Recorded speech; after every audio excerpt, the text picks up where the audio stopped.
The story begins with the main character going on a plane trip to run a shopping errand, and simply put, he helps people purchase products that are difficult for them to obtain. This young man is called Jin-Woo Zhu, a second-year college student doing international procurement work. An exceptionally smart guy works hard to make as much money as possible. He works bravely in his position, directing many efforts to achieve financial success. After completing the task, he hopes to sell the shipment and earn significant money. Suddenly, someone turns to the hero and asks him to wait. A mysterious stranger approaches Jin as he is suspected of illegal trading and is ordered to enter another room. Realizing the difficulty of the situation, the guy begins to panic, fearing the possible consequences. Caring Jin decides to warn his boss that he was detained at the airport. Rich woman is shocked that her products such as Tom Ford lipstick, black opium perfume, and highlighter CR.V. were confiscated. Starting to cry, the guy tries to justify himself, claiming that he did not know that something like this could happen, and asks for forgiveness. In fact, the boss admits that it is not his fault and asks the guy to return her the $200,000 that she provided as an advance. Experienced stress makes the guy's heart literally burst out of his chest, since he has already spent the $200,000 on purchasing goods and has no money. The angry woman hangs up and prepares to take action. With a flick of her fingers, she invites Zhao Cai and Qin Bao to resolve the conflict. Instantly, the invited guys are ready to obey and carry out any orders. It turns out that the boss ordered Qin Bao, and Zhao Cai finds the main character, brings him to her, and sells him to another country to pay off his debts. Some time has passed, and Jin-Woo Zhu sits with his eyes closed in an incomprehensible place, having no idea what is happening to him. Opening his eyes, he realizes what happened and tries to find out where he is. Abrasions are visible on his face, making it clear that the mercenaries mistreated him while he was unconscious. But what bothered the guy the most was his ruined hairstyle, which cost him as much as 500 yuan. One of the kidnappers wanted to light a cigarette and apologized to the guy for disturbing him. The current situation required an explanation from the guy. Their boss wanted him to pay off his $200,000 debt with his own body. Therefore, their brother had to perform an operation on Jin-Woo Zhu, after which he was going to be sold as a slave in Thailand. The villains did not want to waste time and, taking out a knife, prepared for the operation. Realizing that the situation was hopeless, Jin-Woo Zhu began to cry and scream, begging for mercy. Suddenly he remembered that he could mortgage his house to avoid murder. Ultimately, he was released, but the guy realized that he had not been in this house for a long time, and many memories were connected here. Realizing that this was his only chance, Jin began to open the door lock, although it was already rusty. Opening the door, memories immediately came to life in him. This was his grandfather's house. Sighing heavily, he realized that he must first arrange order in the house in order to mortgage it as payment for the debt. Diligently cleaning, he did not miss a single corner, doing everything possible to return the house to cleanliness. After a few hours, he felt incredibly tired, and Jin greatly regretted that he had not sought the help of a cleaner earlier. But then his attention was attracted by a mysterious door that was nearby. Opening it, he discovered an unknown entrance, which had aroused his great interest since childhood. Even as a child, this door was sealed and there was never any way to enter it. The little boy used to ask his grandfather what the door was because he wanted to play in an unknown room. With a smile on his face, his grandfather told him that immortals lived in this room. From his memories, Jin-Woo Zhu knew that his grandfather loved to joke. And so, as in a fairy tale, the seal placed on the door began to sharply smooth out, as if someone had torn it off. The next moment, fire broke out on the door, as if it had been set on fire on purpose. This phenomenon greatly alarmed the guy, because he had never encountered anything like this before. Soon, an unknown magical seal appeared underneath him and gradually surrounded him. It was then that the guy, having no idea where he was taken, found himself in the kingdom of heaven. Silhouettes of glowing magical energy surrounded him, creating an aura that teleported him to an unknown world. He couldn't even believe his eyes, because this was probably the place his grandfather had talked about, where immortals lived. Suddenly, a huge blade flew straight towards him, getting closer every second. This phenomenon frightened the young man even more, who did not understand where he was. Luckily, the blade missed its target, but still caused a serious explosion, throwing the guy back. It turned out that the man who threw the blade was very close and was approaching. The mysterious stranger asked Jin Woo-Zhu, mistaking him for an intruder, how he dared to invade the heavenly kingdom. The unknown person possessed magical techniques and was dressed in armor reminiscent of knightly armor. Taking Jin by the hand, the mysterious guy rose into the air, flying above the ground, which caused even greater anxiety in the hero. Sometime later, events unfolded in the heavenly palace. Residents of the heavenly kingdom came to the palace to report to their ruler about what had happened. The young Jade Emperor sat on the throne, ready to listen to the messages of those who had come.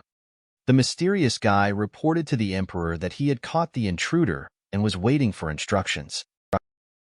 This statement greatly surprised the Jade Emperor, who could not understand how a person could penetrate their kingdom. The protagonist's gaze was disappointing, because he couldn't believe that the legendary short and fat Jade Emperor was standing in front of him. Although Jin expressed his dissatisfaction out loud, the emperor did not show his emotions and tried not to show anger. However, soon the emperor himself shouted that this young man should be pulled out and beaten not just like that, but as many as 3,000 times, or better yet 30,000. The second guy, who was next to the emperor, tried to persuade him to calm down.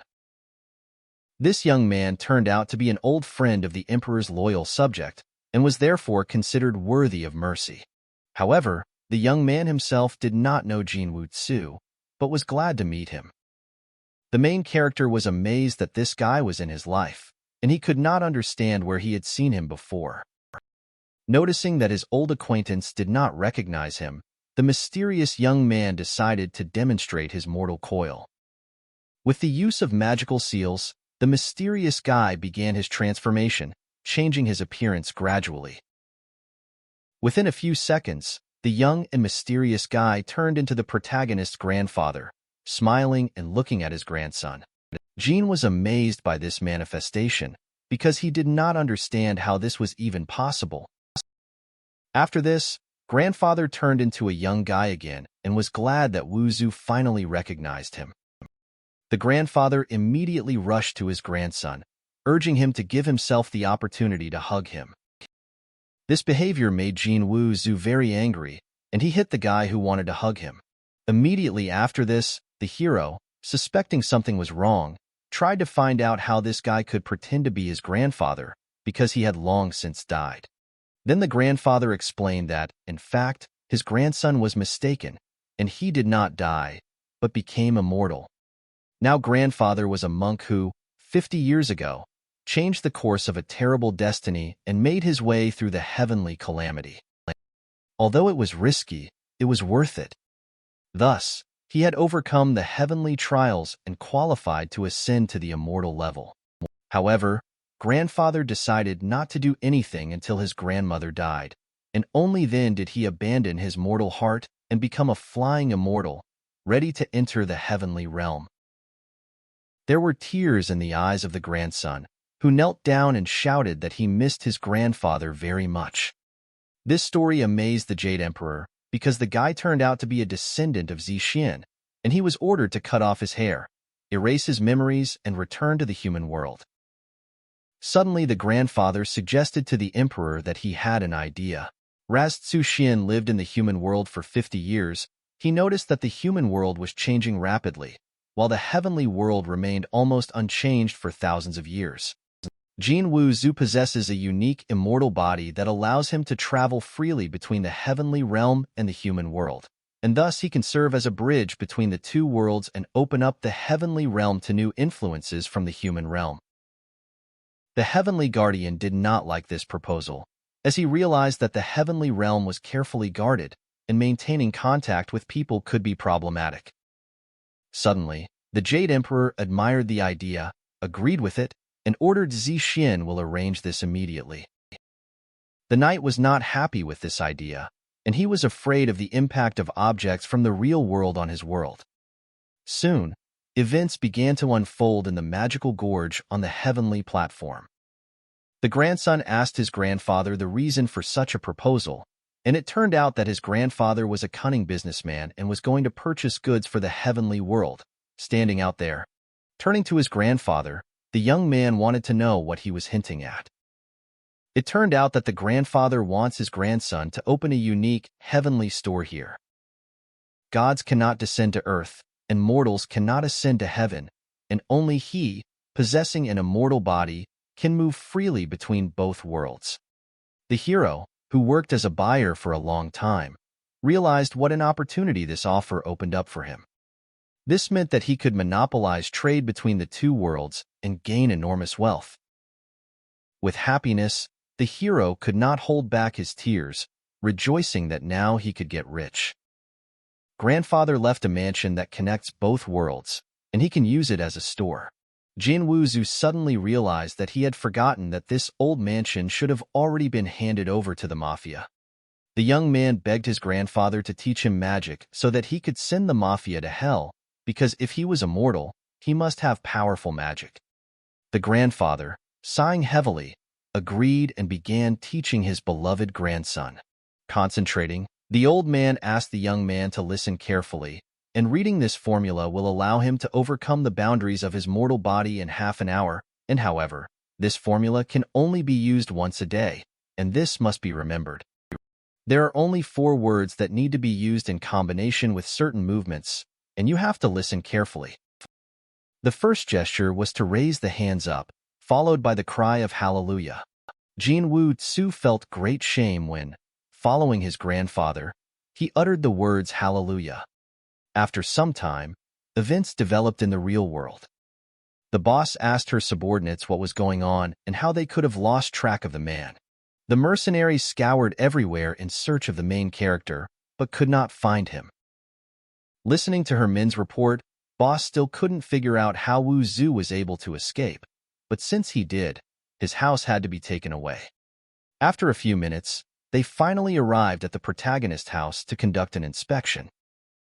Seeing that the house was really old and in need of renovation, they were amazed. Jin Wu-tsu himself came out of the house and greeted the mercenaries, realizing that they had come for his house. After answering them, the guy said that the house was not for sale, apologizing for the possible inconvenience. The mercenaries were delighted at this development, seeing that Jin had finally returned home. The arrogant girl ordered her subordinates to teach the guy a lesson and force him to give up his house. Ruthless Xiao Cai and Qin the Bao were ready to destroy the guy, so that he would give up his possessions to pay off the debt. Smiling, Jin Wu-tsu asked them if they had the strength to take the house from him. With a flourish, he delivered a powerful blow, neutralizing the enemy with just one blow. A neighbor on a mercenary contract was amazed by his incredible skills and could not understand how an ordinary guy could defeat an experienced fighter. The second attacker was destined for the same thing, and the hero, without regret, began to fight. Swinging at the second criminal, he approached, preparing to deliver a precise blow to the head. The opponents were defeated in a fair fight and were powerless to change the course of events. Turning to the boss, the hero told Shun that these were her bodyguards and they lost to a simple guy in a fight. The alarmed girl continued to look at the ordinary guy in surprise and could not understand how he became so strong so quickly. The mighty guards, previously invincible, now lay unconscious on the ground.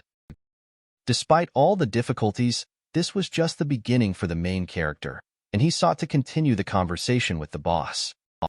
Anticipating the possible consequences, Shun was now worried about what this guy might do to her. A smart young man asked the girl if she could calm down and talk to him. He planned to return the money with interest in 2 months, and it would be better for the enemies not to even dream about the house. Realizing that the situation was hopeless, Shun still decided to give the guy 2 months. Pinching the girl's cheek, the hero praised her, noting that she was indeed very smart. Returning to his apartment, the guy thought that his grandfather had not lied to him, and this plan actually worked. Even Miss Shin retreated temporarily. However, Jin Woo-Zhu still found himself in a difficult situation. But now is not the time to despair, and if he takes advantage of this opportunity, then the heavenly store will be his. Having reappeared in the heavenly world, the guy was amazed at the changes that had occurred in his absence. Looking around, the hero discovered pleasant innovations that appeared quite recently. What surrounded him was truly impressive, because he had never seen anything like it before. Suddenly, someone ordered him to stop, and an unidentified object was approaching Wu-Zhu at high speed. It turned out that it was a guard knight who asked the guy why he invaded the heavenly kingdom. But the old acquaintance still recognized the guy who had previously entered the heavenly kingdom and wanted to create his own store here.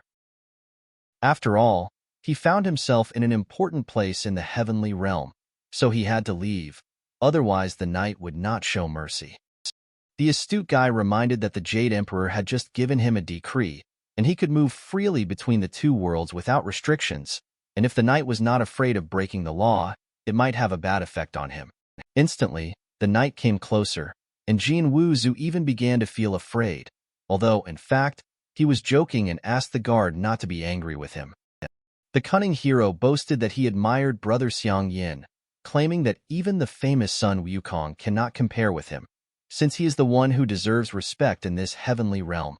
Sun Wukong was a Chinese literary character who possessed supernatural powers and represented the Monkey King, but the guardian asked not to praise him, claiming that he did not deserve it. According to Jin Woo-Zhu, Xiang Yang is not inferior even to Erlin himself in strength, and the guards respect him because, even being a relative of the Jade Emperor, he does not give in to flattery. These statements delighted the guard, who indeed despised flatterers, believing that flattery was beneath his dignity, although he himself was not without dignity.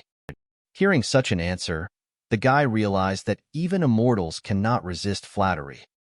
Suddenly, loud huskies were heard from behind the hero, like a dog who had entered the heavenly world. A portal intended for teleportation instantly opened. This turned out to be true, and a dog emerged from the portal, seeming very happy to be here. The joyful dog instantly ran to people to share his joy with them. Suddenly, the cute dog began to transform into a human, and Xiang Yang immediately greeted him, asking if he had come for a date. What he saw truly amazed the hero, because he did not at all expect that the animal would instantly turn into a human. It turned out that this creature is a heavenly dog, capable of freely existing in the heavenly world. The sight was truly amazing, since the guy had never seen anything like it before. This creature resembled a human, but smaller in size, behaving like a child. Suddenly, Xiang Yang realized that Jin Woo-Zhu had guessed what kind of dog it was. The main character did not expect that it would be the same heavenly dog from the legends, because it is truly a unique creature. The dog turned out to be unusually cute, and the guy couldn't imagine that he would look like that. Instantly, Woo-Zhu reached out to scratch him behind the ear, but the creature clearly did not approve of such displays of affection. The alarmed knight immediately tried to dissuade him, warning him not to let something terrible happen. The dog did not like this turn of events at all, and he began to show extreme irritation, not wanting to be petted. Jin Woo-Zhu encountered this small creature, which was trying its best to show its reluctance to make friends, when it suddenly bit him, making it clear that it did not want to form a close relationship. Crying out in pain, the hero begged for his dog to let go, but she showed no mercy, tightly grabbing his hand with her teeth. Fortunately, the knight decided to save the guy, taking away the dog's chance to harm an ordinary person in the future. The Sky Knight wondered, puzzled, how the Sky Dog could bite a common man and for what purpose. Jin Woo-Zhu also could not understand why the heavenly dog decided to do such an act, given that the guy does not even have the means to get vaccinated against rabies. It turned out that Xiang Yang was afraid that these people were dirty, and the heavenly dog might become infected with some strange disease, a harbinger of trouble for him. The hero was furious to realize that the knight had expressed his concerns due to the assumption that people were slovenly. In any case, the guard had his own business to attend to, so he ordered the heavenly dog to return back. Not understanding why the dog came here, the guard began to interrogate him, trying to find out the reasons for this incomprehensible incident, perhaps due to fear of infection. Listening to their conversation, Jin Woo-Zhu exclaimed that this was impossible. He previously worked at a veterinary clinic and assumed that the dog was probably hungry. Xiang Yang immediately objected, claiming that this was not so, because in the morning he left a peach for the heavenly dog. The smart guy replied that dogs are not fed peaches because they are not monkeys, and if there is no fish or meat, then dog food is fine. The knight had not heard of the new dish for dogs and showed interest in the dog food, although the dog clearly already liked it. Smiling, the hero explained that dog food is food intended for dogs, and it not only suits their tastes, but also contains useful additives that help maintain the health of the dog, making the coat smooth and shiny. Coming closer, the guard asked with interest how much dog food there was in the human world, since he wanted to take the entire supply. Winking at the heavenly guardian, the guy announced that he would be happy to help, but dog food in the human world is expensive, and he doesn't have the money right now. Looking for money in his pockets, Xiang Yang inquires about the value of their goods in the human world. Handing over a pouch with unknown contents, the knight exclaimed that it must be worth a lot in the human world, and the rest would be for their services. Xiang Yang orders the hero to go straight to the dog food. Looking at the extracted resources, the hero is pleased with the fact that he managed to make money on one transaction and is going to go for food. Meanwhile, an unknown person flies up and shouts the name Jin Woo-Tzu. It was his grandfather who oversaw the transaction. It turned out that the grandfather had a special gift for his grandson, which he brought with him. Seeing the unusual pendant, Woo-Zhu instantly thought that it was an expensive thing, and it turned out that the pendant contained the power that unites the two worlds, and he only needed to cast the spell that he had previously been taught to use this power of the gift. After thanking his grandfather, the grandson took the pendant and exclaimed hallelujah, just as his mentor had taught him earlier. And it worked as soon as he said the phrase hallelujah. Teleportation to another world occurred. Turning to his grandfather, the knight asked if it was true that he had put teleportation magic into this necklace. Deciding to clarify the situation, the grandfather said that his grandson was extremely stubborn and did not know local laws, and in the future he should be more tolerant of him. After such a request, the guard exclaimed that as long as the grandson restrained himself and did not do anything unusual, no problems would be created for him. Immediately after this, Xiang Yang began to call the heavenly dog because he was preparing for the journey.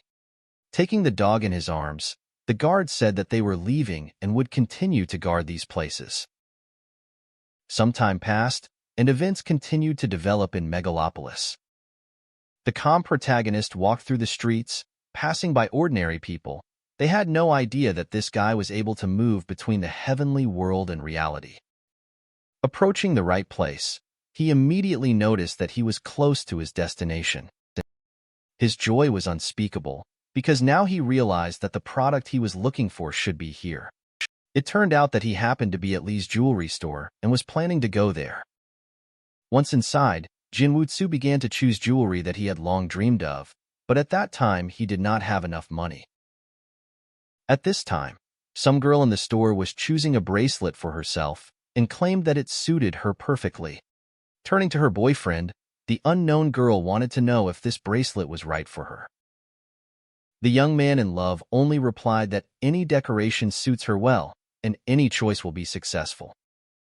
The seller in the store immediately responded to the chosen product, noting that the girl has excellent taste, because these are the best pearls of all types, created by experienced carvers, and today this jewelry costs 38,000.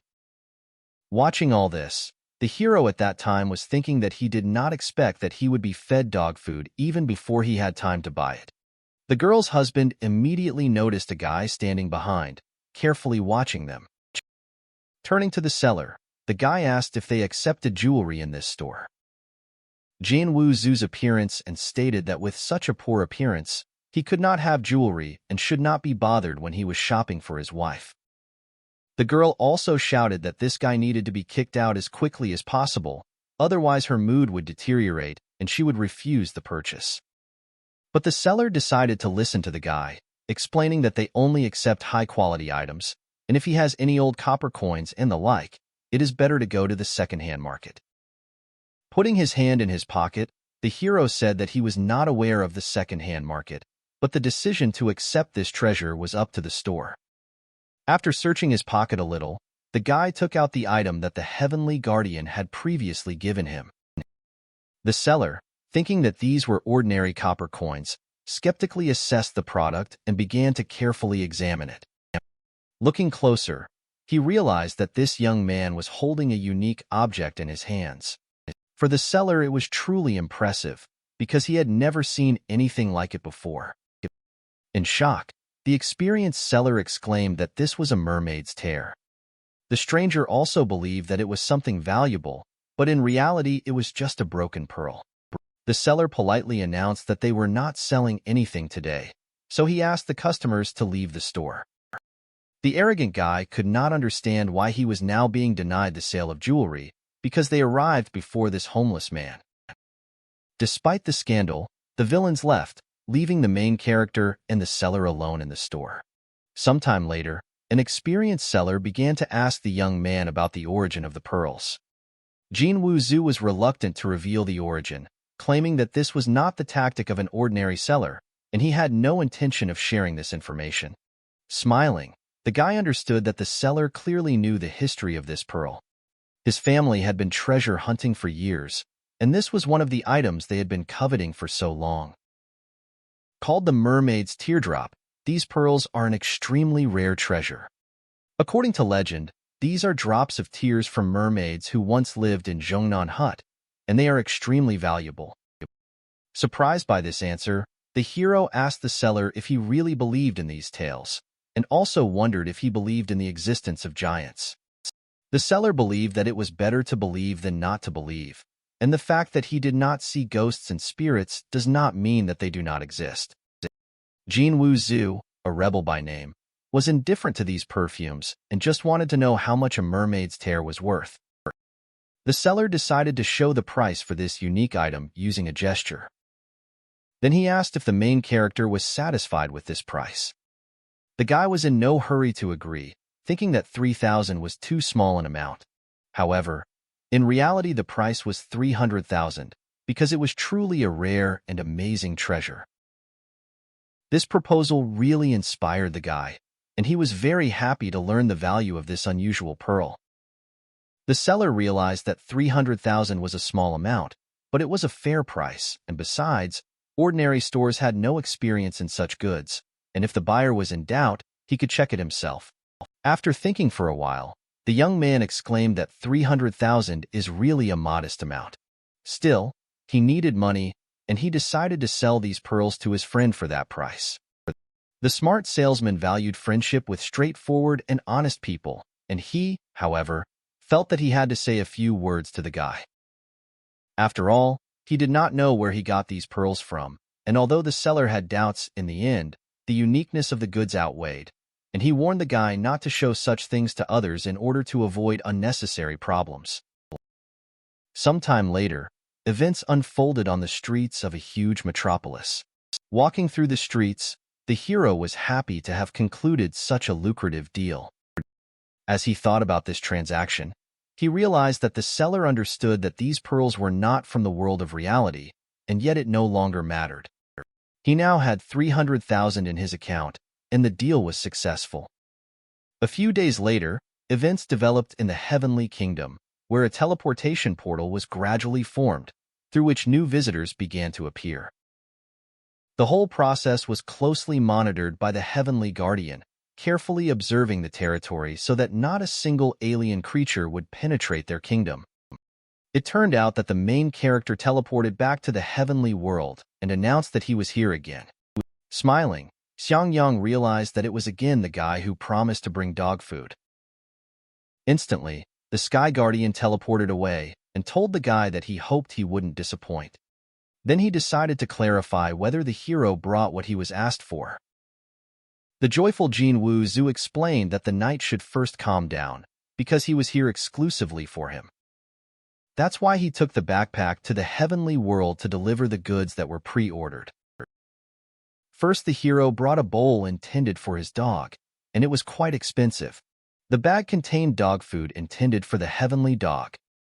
The guard realized that the sky dog was a very picky eater, and he wanted to understand how these mud balls, called dog food, could appeal to him. Confident in his choice, the guy said that now the guard can see everything with his own eyes. Pointing his finger at the sky dog, he exclaimed so that the guardian would pay attention to him. Xiang Yang, looking around, could not understand when the dog was next to them, because he did not even notice it. The chosen food really pleased the heavenly dog, and he began to eat with incredible speed, eating every last crumb. The shocked Sky Guardian admitted that the dog was really enjoying this food and seemed to really like it. Su understood that at the end of the day, dogs are still dogs, and they can't resist the appeal of this special royal dog food. Looking at this food, Heavenly Guardian guessed that it was a delicacy that Heavenly Dog really liked, and it must be expensive. The dog liked the food so much that the dog ate it to the last crumb, not leaving a single gram. Without thinking for a long time, the guy exclaimed that this was truly a delicacy, and he was able to buy this food only with the pearl that was given to him. For the knight, this was a small payment, and it meant that the food was not that expensive, so he decided to take it, and when Jinwoo Zhu was needed again, the guard would call him to bring the food. The hero was only happy with such cooperation, and with a wink, he said that in the future he would be provided with food supplies for the heavenly dogs. A few minutes after completing the deal, the hero decided to take a walk around the neighborhood to examine the territory. Raising his head up, he admired the views, because the kingdom of heaven was truly incredible. The huge golden arches with magical seals and the impressive architecture amazed the guy, because he had never seen anything like it before. Moreover, it was difficult for him to believe that he, Jinwoo Zhu, was doing business with immortals. Suddenly, a bright beam of light began to pierce his body, coming straight from the heavens. This light surrounded the main character like fire, gradually wrapping around him. Feeling free-falling, he realized that these magical abilities might have something to do with the southern gate. But as soon as the magic ended, the guy immediately began to fall, realizing that this could end badly, because he doesn't even have flying skills. While in free fall, he felt the sensation of falling suddenly disappear. Suddenly he felt that he was now able to fly, and no longer felt the fear of falling and dying. Looking at the area not far from him, the guy could not determine what kind of place he found himself in. Approaching the castle, he decided to take a closer look at it to understand who it belonged to. In his opinion, this place was truly beautiful and impressive to his eyes. Passing through a gigantic square and many steps, the hero quickly approached the entrance to the building. However, he does not understand why there is no one around, because along the entire path he did not meet a single person or immortal. Realizing that it would be disrespectful to enter without knocking, Wu Zhu began knocking on the door, hoping that someone would answer. However, there was a hole in the wall through which one could look inside the building. It turned out that there was a girl taking a bath in the hot springs. With pleasure, the guy continued to admire the girl's beauty and watched her through a small hole. Her magnificence was stunning, and with every second the hero enjoyed her presence more and more.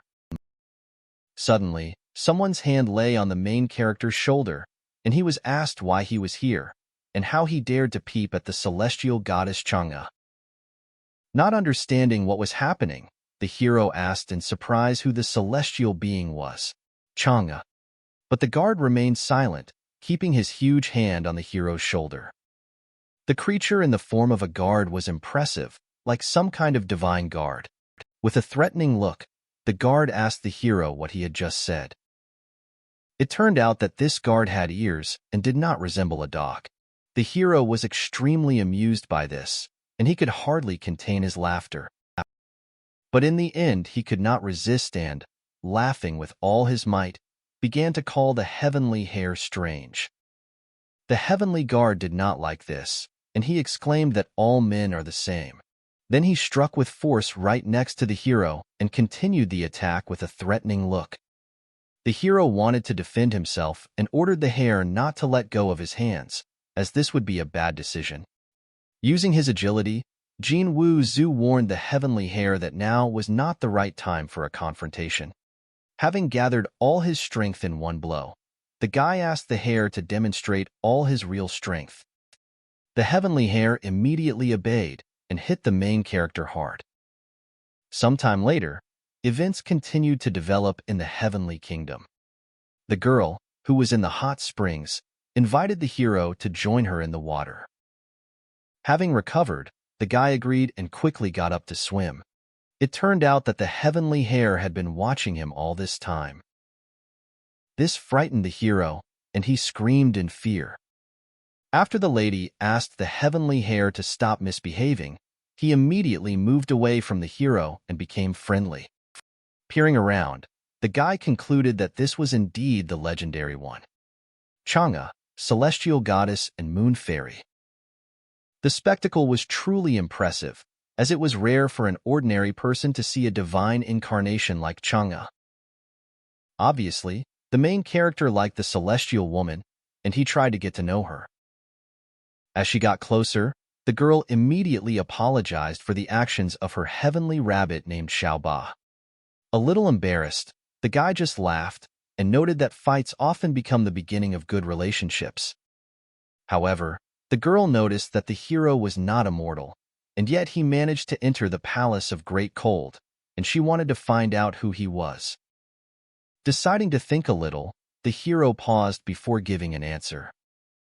He then suggested that perhaps it was because he was mortal and could ignore the seal.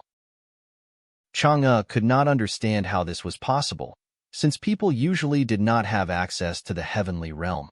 Moving his head, the guy only noticed that it was a very long story, and he was too lazy to tell it. At this time, the goddess asked her heavenly rabbit to prepare tea. However, looking at the guy again, she warned Xiaoban not to rush. After some time, events unfolded in the estate, where a friendly rabbit poured tea for everyone. For the main character, this was truly incredible, since he was just an ordinary person, but now he ended up in the heavenly kingdom. Also, he turned out to be the owner of a heavenly store, and his name was Jin Woo-Zhu. The girl immediately realized that Jin was Zi Yuan's grandson, and it was not surprising that he was able to break the seal and enter her palace. This is indeed the case, and Jin Woo-Zhu began to talk about how he was not such a bad person, and what he spied was an accident. Having decided to clarify, the girl still wanted to find out what exactly the hero had just said. A little embarrassed, the young man expressed surprise that Chang'e's sister looked much younger than him, and however, realizing her real age, he realized that she was many years older than him. This was absolutely true, since Chang'e had lived for a long time, and she did not hide this fact. Suddenly, the main character's phone rang, lying right on the table. A strange melody sounded, announcing that the spring wind of change was blowing across the land, and the Chinese people were moving forward. The Sky Rabbit looked at the unknown device with interest, trying to understand what it was. Even the heavenly resident thought that it was something supernatural that had entered her castle. Laughing, the guy explained that it was not the spirit of evil, but just a telephone. But it was too late because the Sky Rabbit hit the device with force. The intelligent animal had incredible strength, capable of summoning enlarged body parts for devastating blows. Looking at the broken smartphone, Jin Woo-Zhu was disappointed because his new phone became unusable. The phone was now pressed into the case and was effectively no longer usable. What happened actually upset the girl, and she apologized, saying that Xiaoba was in a hurry again. Without paying attention, Jin Woo-Zhu assured that everything was fine, because it was just a phone. As a store representative, he had a way out of this situation. After all, he always had another phone as a backup. The goddess decided to ask the man to give her this unusual device so that she could examine it. Holding this invention in her hands, the girl could not understand what it was and what it was used for. Observing the goddess's surprise, the hero explained that this was one of the great inventions of people with many advantages. Taking the phone in his hands, the guy thought that taking a photo of the goddess would be a great idea. This really surprised Chang'e and the rabbit because they didn't expect something like this to happen.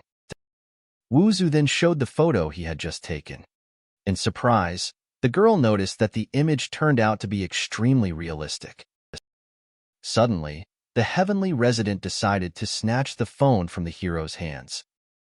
She expressed a desire for Mr. Jean to teach her how to use this unusual device. Fortunately for the hero, this did not cause difficulties, and he happily agreed. The joyful heavenly resident exclaimed that they would now go to her abode. The surprised deities looked with pleasure at the new device that fell into their hands and sought to study it. The hero, watching all this, understood that although she is a heavenly resident, she is still a girl, and girls love to take selfies. Not understanding what he said, Chang'e approached the earthly guy. After thanking Mr. Jean for providing the item, the guy promised to give it to her if she liked it so much. The girl was delighted with such a gift, because this thing is truly rare, and it is not found anywhere in the heavenly kingdom. Hearing this, the guy thought about it, realizing that indeed, there are no telephones in the heavenly kingdom. Taking the girl by the waist, he exclaimed that Sister Chang'e was a real genius, and he himself had not thought of this before. Not everyone liked this defiant behavior, and the rabbit began to attack again. With a menacing look, the sky rabbit continued his attack, creating a giant fist for a crushing blow. In the blink of an eye, the girl was able to pacify him and ordered him to calm down. She then explained that Xiaoba had no evil intentions and was just joking. The embarrassed heavenly woman also wanted to understand why Mr. Jean was so easily sharing such a precious gift with her. The smart hero explained that he was pleased to give it to his sister, and without her he would have missed this business opportunity. Besides, having a phone in this cold place would be useful for entertainment. In this case, the goddess did not dare refuse, but she had a counter-offer. She also wanted to give Mr. Jean something to thank him for being so generous. This really amazed the hero, because he did not expect that Chang'e's sister would want to give him something. Sometime later, the guy decided to return to the mortal world to purchase as many mobile phones as possible. After that, he returned to the heavenly kingdom again and thought that by selling all these phones, he could get rich. However, after an hour, not a single customer showed up at his new store. He even fell asleep out of boredom, since there were no visitors in the store. Suddenly, a mysterious deity entered the store and asked if there was a salesman there. Having awakened, Jean immediately invited the visitor inside the store. A visitor who entered the store heard that some mortal had opened his store here. That is why he decided to stop by and see what goods were sold here.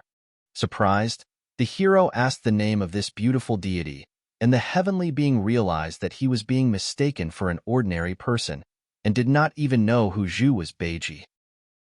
Then the hero exclaimed that this guy was just pretending to be Zhu Beiji, and he should apologize. This impudent behavior clearly did not please the celestial being, and he shouted to him that it was rude, and probably caused by envy, since he was more beautiful. In fact, this was not the case, and the guy turned to brother Zhu Beiji, saying that he is daring and has no complexes, which is why all the girls love him. The deity liked such flattery and forgave Jin Wu-tsu, saying that he had not been in the human world for a long time and forgot what it was like there. Staring at mobile phones, Zhu Beiji wanted to understand what kind of goods this man was selling. Realizing that Zhu Beiji is depraved, the guy understood that he needed to somehow persuade him to buy a phone. Then the guy said that this thing is called a mobile phone, and with its help you can communicate with beautiful women anywhere in the world, even if they are thousands of miles away, as if they were right in front of you. God really liked this proposal, and he asked me to give him one phone number. Smiling, the hero realized that, as expected from Zhu Beiji, At the mention of beautiful girls, he immediately changed. Examining the coveted phone, the deity wondered how truly amazing this small box could be, and how it could be more powerful than even his magical weapon. Without hesitation for long, the hero decided to demonstrate his mobile phone right now. So he started calling Chang'e to show him how it worked. For the deity, this was a real magic trick, since Zhu had previously Beiji had never seen anything like it. What he saw inside the phone scared him greatly, because he could not understand how the girl ended up in this small box, and he wanted to get her out of there. The indignant hero shouted to Brother Zhu that he had misunderstood everything, and this was followed by 30 minutes of explanation. After this, Zhu Beiji realized that there was such a powerful thing in the human world, and with its help, all the beauties of the three kingdoms would now be his. And since the brothers are the first buyers, Jinwu Zhu even decided to give him a discount. But suddenly God revealed that he actually had no money.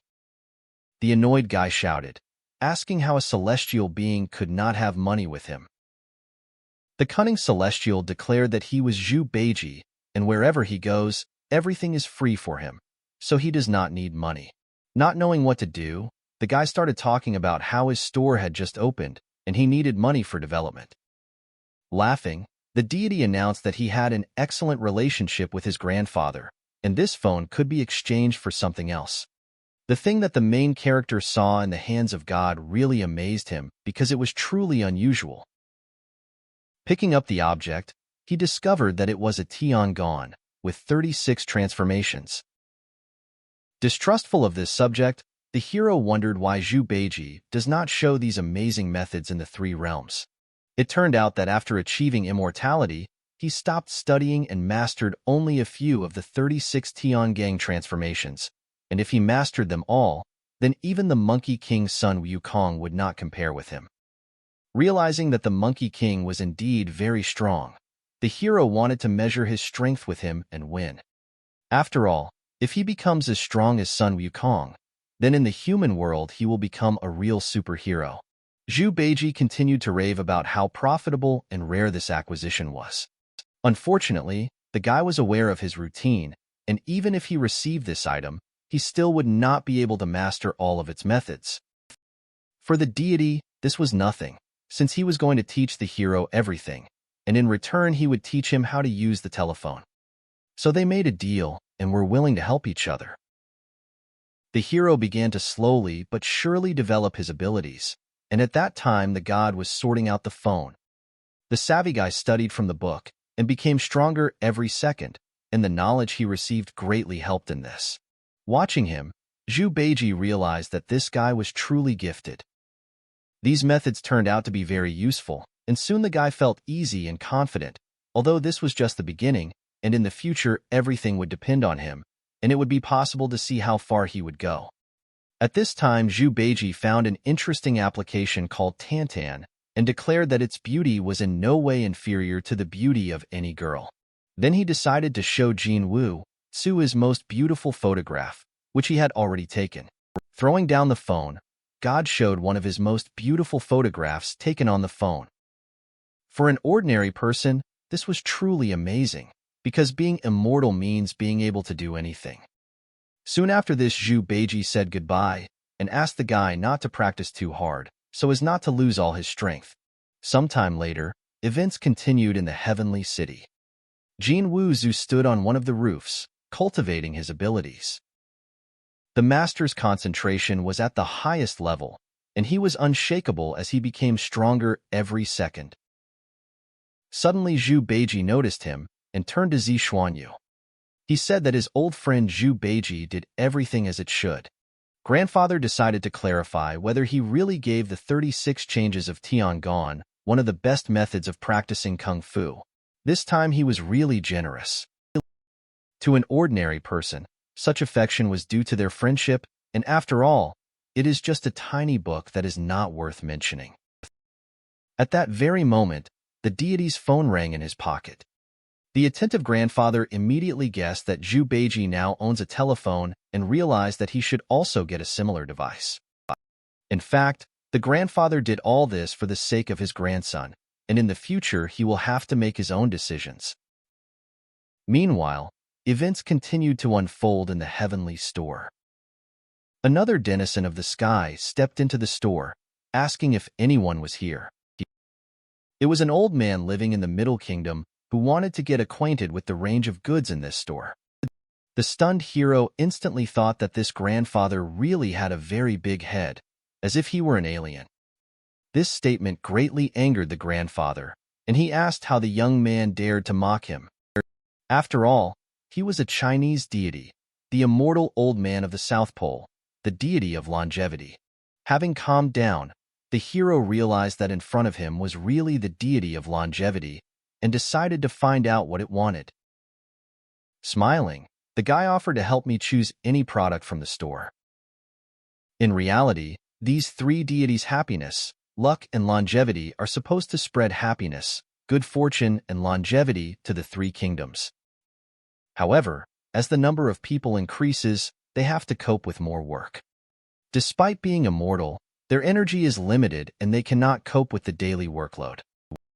After thinking, the hero realized that perhaps something could be done to make this job easier for them. Yet he realized that there was one way that would actually work. The guy invited the deity of longevity into the store and offered to sit down to talk about the product he wanted to sell. Then he invited the deity to look at the product and tell him in detail about it. The mobile chat program had a red envelope feature that allowed one tap to spread blessings. Looking at the phone, many were amazed, because the elderly man had never seen anything like this before. He was amazed at the possibility that something like magic existed in the human world, and he was interested in having Jinwoo Tsu demonstrate to him how it worked. While dealing with the phone, the deity of longevity was preparing to increase the life expectancy of all chat participants by a whole year. Ordinary people were perplexed. Who could be so generous, handing out red envelopes in the chat? Inside the red envelope, it was stated that the person had received the blessing of longevity, and a button could be clicked for more information. If the longevity deity could use this, he wouldn't have to go anywhere. However, he was afraid that such a valuable magical treasure was expensive. The guy thought that the old man was probably joking, because according to their traditions they should respect their elders and not offend the younger ones, and so he decided to give him this phone. The elder, not suspecting anything, could not believe that he was being given such a precious gift. This was indeed the case, plus free accommodation, guaranteed replacement of a broken package, and free phone firmware. This act really touched the deity, and in the conditions of deteriorating social mores, smart young people were found, and this touched him. Using his magic, he decided that he would no longer be stingy. And he began to summon fruits that looked like large peaches. They turned out to be peaches from the Queen Mother's garden, and they may only be 3,000 years old, but if a mortal ate them, he could become immortal and avoid all diseases. In gratitude for such a gift, the guy promised to keep it until the time came to use it. The elder was sincerely glad that the guy liked the gift, and after that he got ready to leave. The joyful guy asked the deity of longevity to take care of himself and visit the store more often, the doors of which are always open. Jinwoo Tsu, after closing the store, thought that for 2 ordinary phones he received such valuable treasures, and it seems that his business is really starting to flourish. Suddenly, his phone rang, and he couldn't imagine who could be calling him, and perhaps it was that strict girl Shinqing. It turned out that it was Xiaoyu who wanted to know if Jinwoo Tsu was free that evening, and after all, a new bar had opened near the school, and they would be interested in visiting it together. This proposal really pleased the hero, because the day was busy, and a little rest in the evening would not be amiss.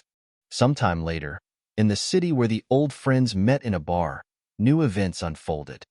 The meeting brought joy, and, raising their glasses, they expressed a desire to drink together. Listening to his friend contact Shinqing, Xiaoyu realized that this girl was not an ordinary girl, and he asked to let him know if there was any problem. The guy assured his friend that there was no need to worry, he would easily solve this minor problem and they should enjoy the evening together. A few minutes later, the waitress brought their drinks again and wished them a pleasant evening. A friend noticed that the waitress was really beautiful, but the guys were not interested in her, since girls from such places were considered not very reliable, despite their beauty. Looking at his friend, the hero realized that he would not have the chance to meet a more beautiful girl than Sister Chang'e. Suddenly, one of the visitors attracted the attention of Jinwoo Zhu. Zhao's birthday, so he paid for all the drinks. The girls clung to him, believing that the gentleman was really kind to everyone. Suddenly, the villain began to harass one of the girls, insisting that she wait. It was the waitress whom Zhao asked not to work so hard and to join him. The polite girl apologized, explaining that she was just a waitress. The scoundrel continued to harass him, claiming that the bar was very hot and the girl should help him cool down. The scoundrel continued to wave his arms, and the girl screamed for help, asking him to stop. Unable to bear such impudent behavior, Jinwoo Zhu hit the pervert with force to help the girl. Mr. Zhao turned to find out who hit him, and when he saw the guy, he asked if he really wanted to protect this beauty. A gang of scoundrels approached the hero, asking how he dared to hit the master and whether he was tired of living. Zhao was furious and shouted that he would give 100,000 to the one who would tear off the hands of the impudent person who dared to beat him. All the guys were shocked by such an offer and could not refuse, because 100,000 is a huge amount. Laughing, our hero realized that he had mastered many combat techniques and was now ready to practice using them. One of the daredevils attacked from behind, demanding to be given the opportunity to destroy the main character and insisting that he not resist. With one light blow, the apparently frail guy was able to easily deprive the insolent man of his weapon who dared to attack him. Because no one can afford to kill Jinwoo Zhu, the forces of the attackers were incomparable, because the guy was actively training in kung fu and was ready for battle. Noticing that this guy was apparently a monk, Rich Zhao immediately realized that he was proficient in martial arts. Looking at his opponents, the hero cried out, declaring that his brothers were not suitable for such a fight. As a result, he invited the impudent man to fight personally to find out which of them was stronger. It turned out that Zhao was ready for battle, saying that few people had seen his true strength, and the guy was lucky. The unsuspecting protagonist felt an ominous aura from the impudent man. The impudent man instantly approached the guy with amazing speed and began to attack, after which he asked if he was scared. There was a blow, and this greatly shocked Jinwoo Zhu, because he did not expect such force from his opponent. In reality, Xiaoyu put himself at risk by protecting the protagonist from the destructive force of the ominous blow. An unknown creature hung right above the hero, threatening him and only trying to kill him. The villain continued to use magical abilities in battle and was ready to kill anyone who stood in his way. If the villain was not mistaken, then Jin was a monk, and for a demon, the flesh of a monk was the most delicious, and yet he did not like to hurt people, so he was going to take the girl and leave him alive. The brave guy suggested that they should not fight here as there are many people here and it will create problems. Suddenly the guy had a great idea that he wanted to use. Holding the girl, the guy began to run, realizing that the demon needed her. The demonic creature liked this game, when the victim runs away from his pursuer. After some time, events developed in the evening city, and the chase continued. The heroes began to suspect that the villain was not pursuing them, and Brother Zhu deceived him. However, Jin's physique strengthened as he ran such a distance without feeling tired. The next moment, the embarrassed guy realized that he was still holding the girl in his arms, and it was time to let her go. Suddenly the impudent man shouted, accusing the hero of kidnapping his woman, and indeed, he had nothing to be ashamed of. Therefore, the demon was going to kill the main character, because revenge was inevitable. Turning around, the guy ordered the girl to leave, as he decided to deal with the attacker on his own. The frightened waitress only asked the stranger to be careful in this fight. The self-confident demon ordered the little girl not to rush, because they would not run away anywhere. Wishing death, the demon continued to attack the protagonist, swinging its powerful arms to cause as much damage as possible. At the first hit, the protagonist's new clothes were damaged and could no longer be used. If so, it's time to try the technique of shifting mountains and filling the seas from the 36 transformations of Chang'an.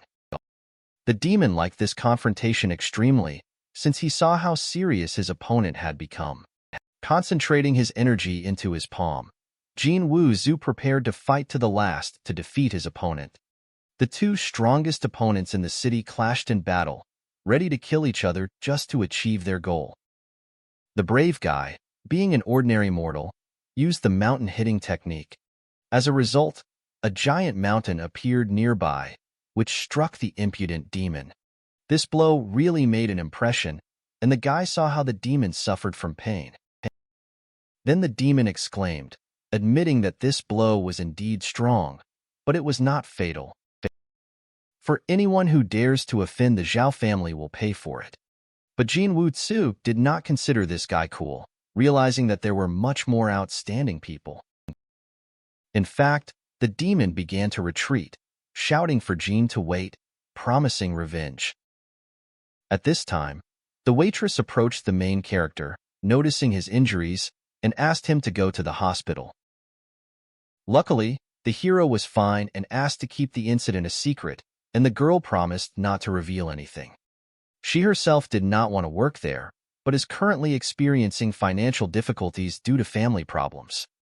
Asking her to keep a secret, he told her that her parents were long gone and her brother was sick, so she was working to pay for treatment.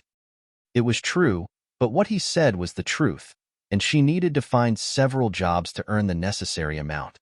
Not understanding anything, the hero thought that this girl was really strange.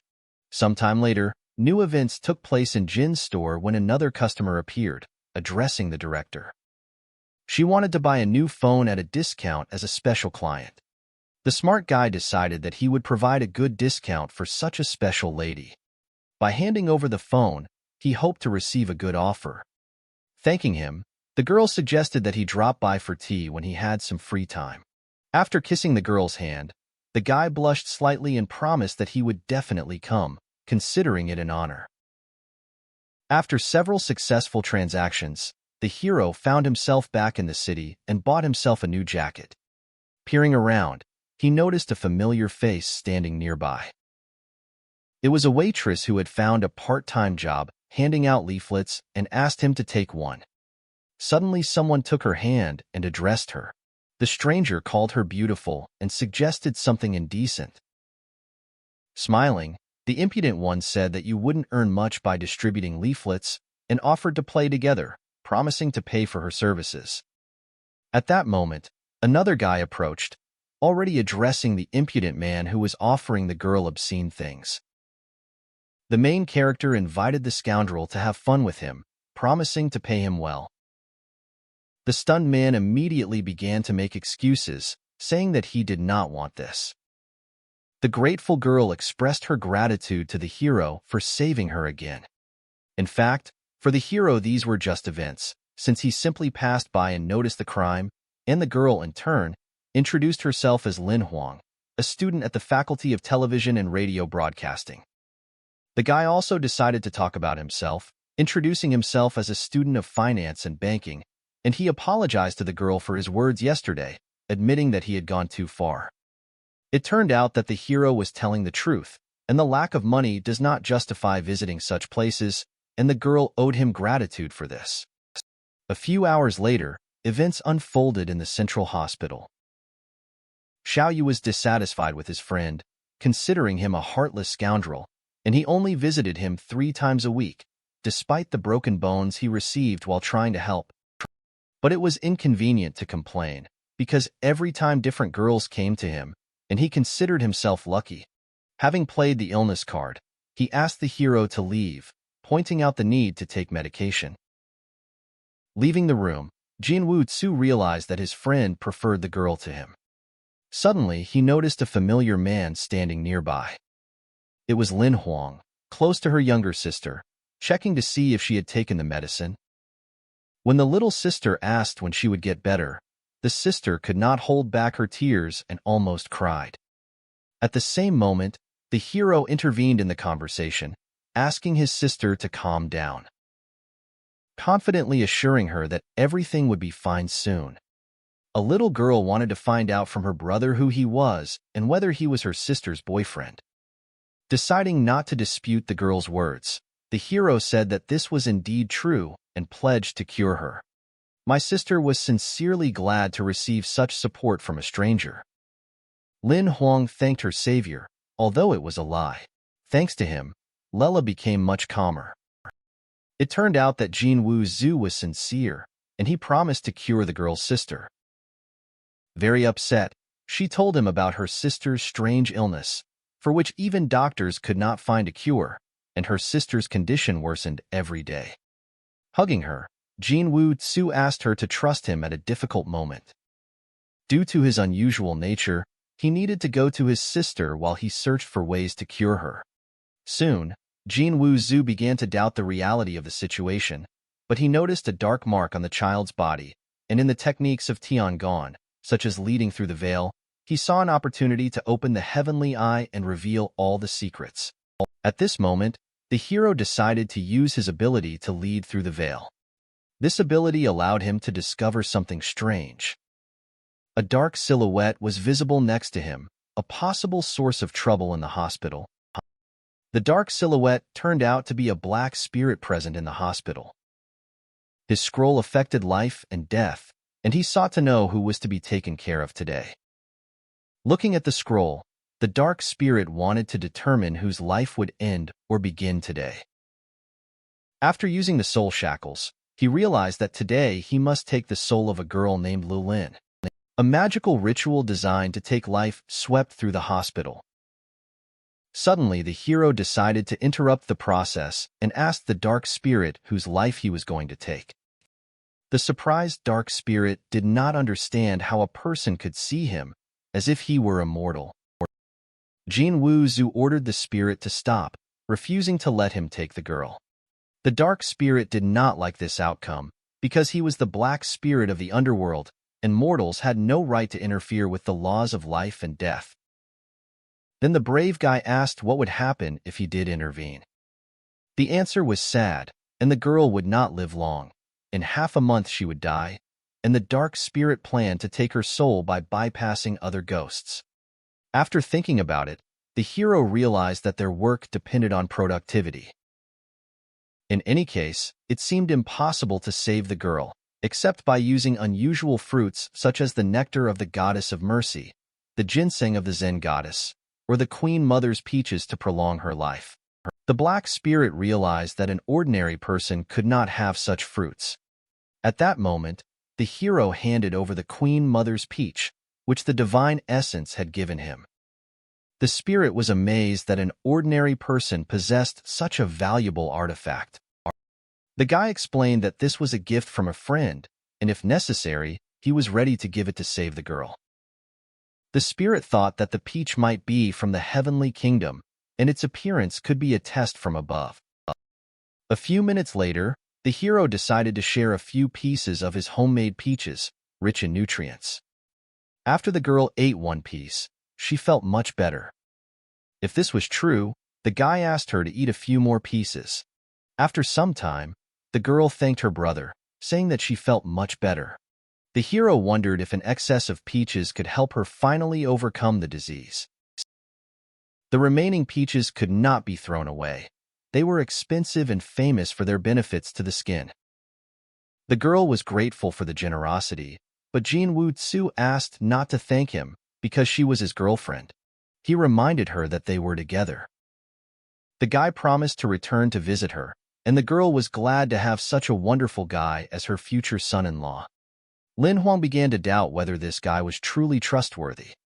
The black spirit reported that the girl's murderous aura had disappeared, and the peach was a real treasure that could resurrect the dead even with a small piece, but the deal still failed.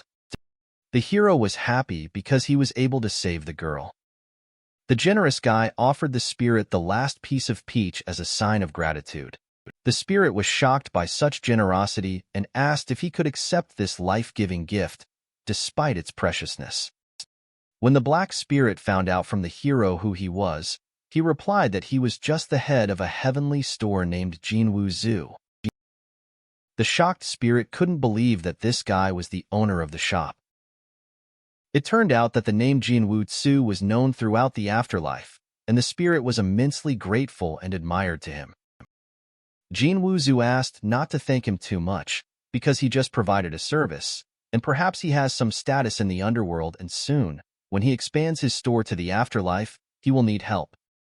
The black spirit confirmed that he has influential connections in the underworld, and when the time comes, he will provide support. The guys were happy about the opportunity to earn a lot of money and get rich. At this time, ordinary people watched the hero and thought that he was somehow strange, talking to himself.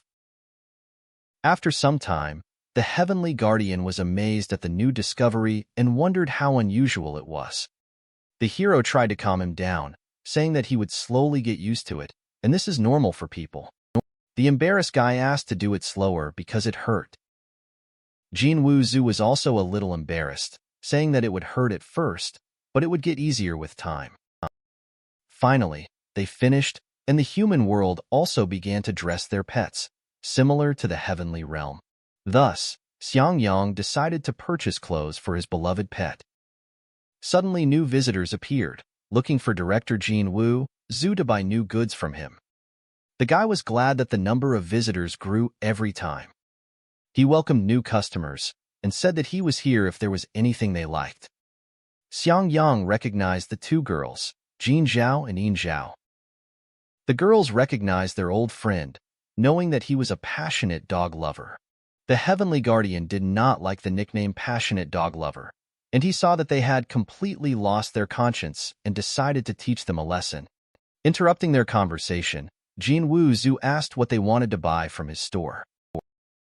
Jinwu Zhu wanted to meet Lao Jun, Taoist patriarch of the supreme deity in religious Taoism. The dumbfounded guy couldn't even imagine why he needed the immortal Lao Tsien. Even the heavenly guardian understood that if it was Lao Jun, then he should go, otherwise he will not escape the consequences.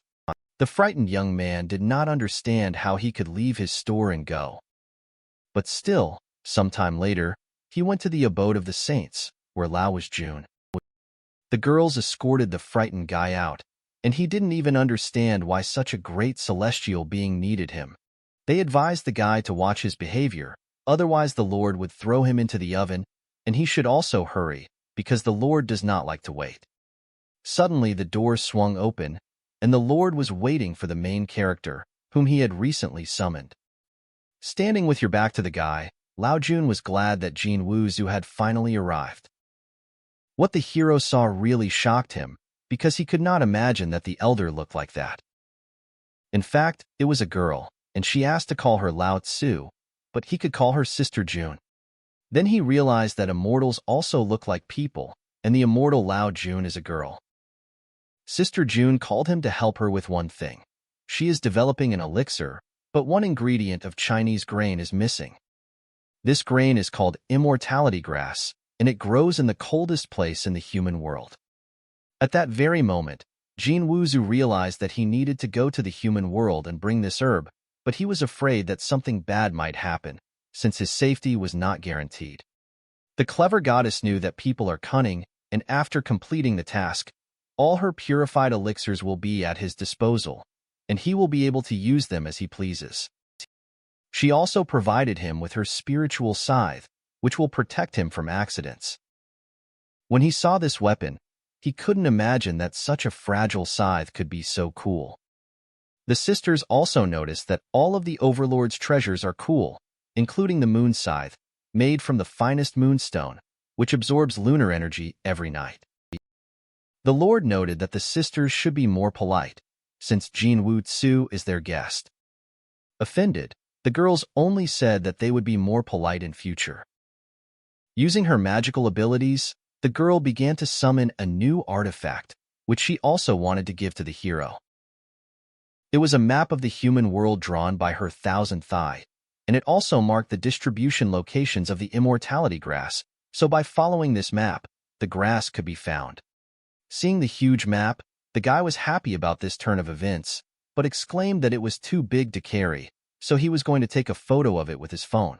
Not understanding what kind of magical object this was, the girl immediately wanted to find out what kind of magical thing it was that could remember this entire map. Then the guy didn't tell her that it was a cell phone, a human invention, and if Sister June liked it, then he could give her one in honor of their first meeting. This invention really surprised June, because she could not imagine that people are progressing from year to year, and this is apparently true.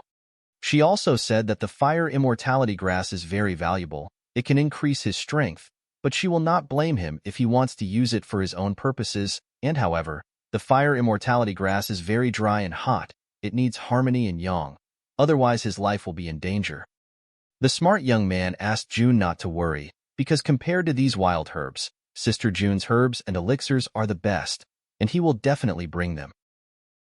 Realizing the severity of this test, the hero wanted to first return to the human world and prepare to collect grass.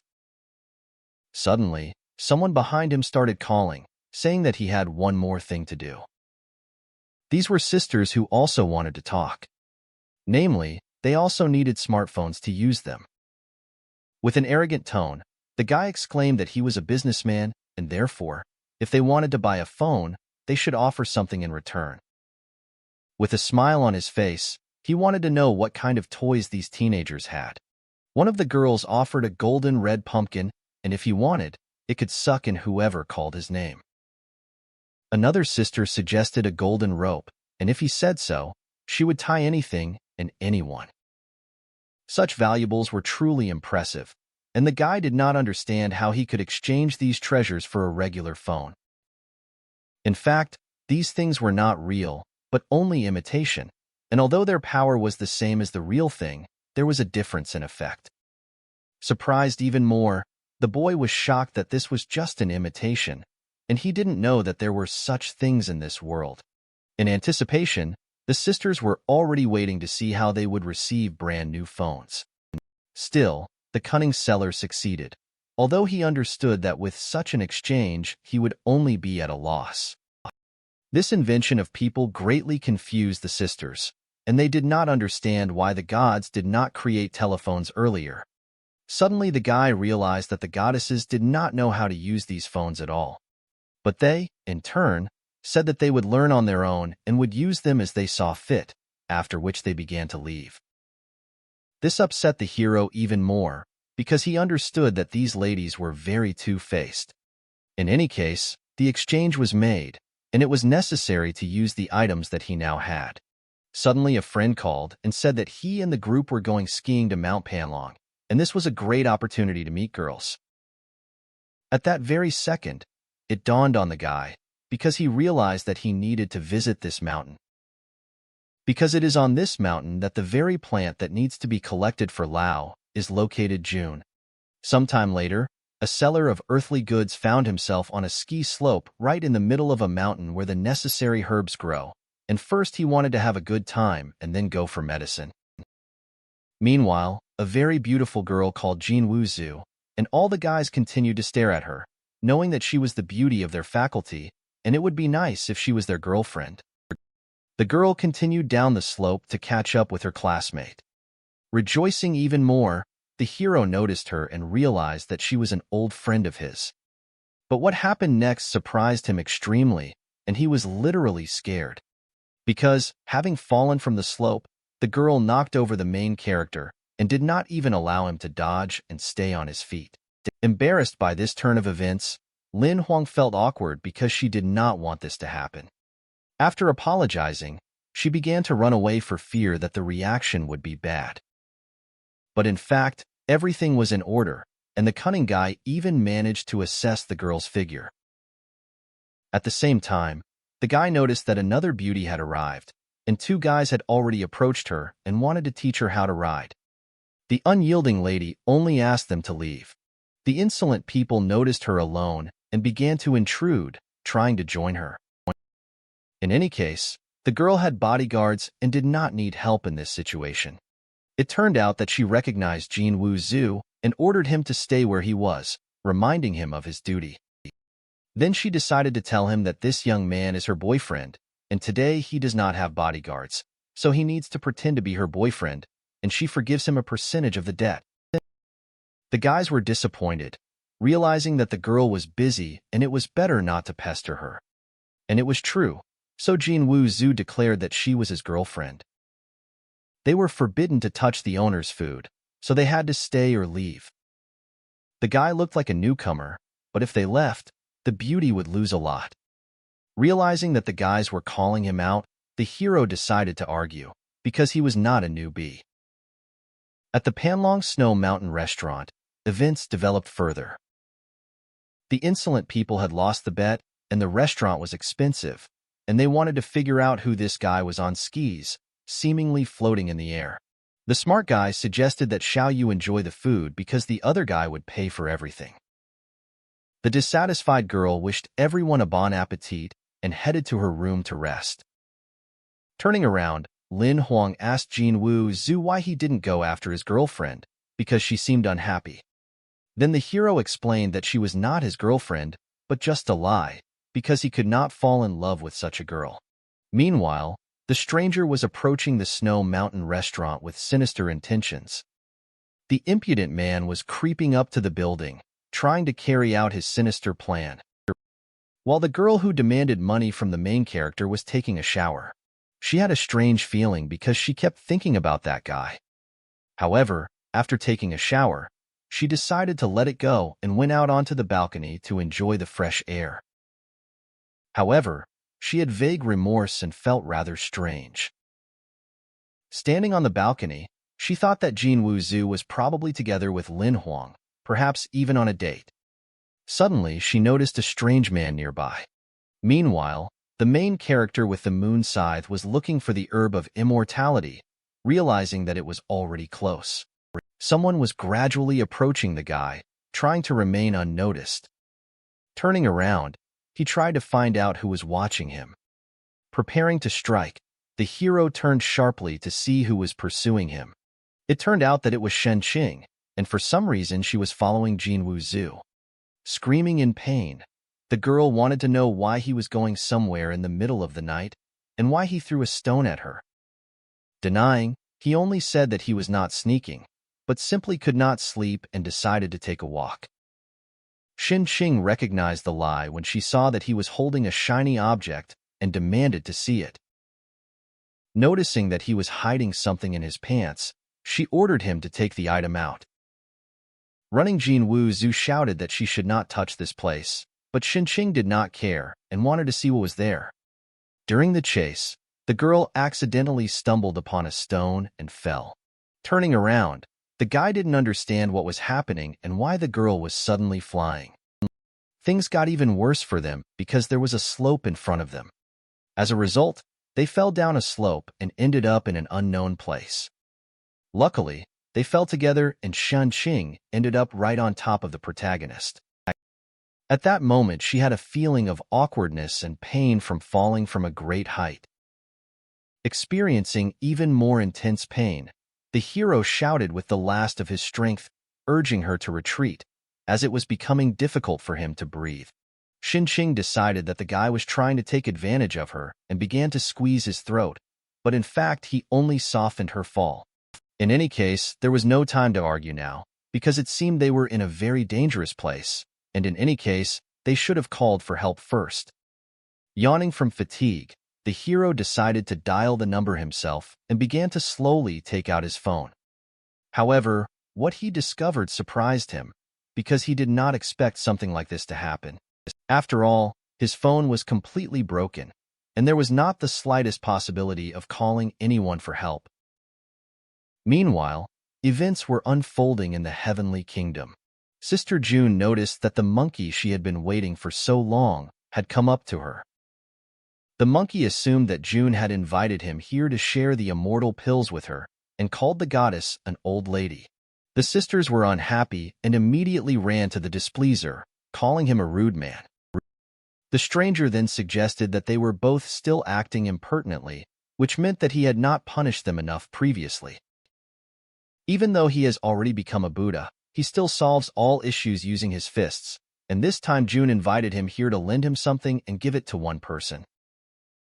This was a truly curious phenomenon, since the monkey could not understand who dared to ask her for a loan.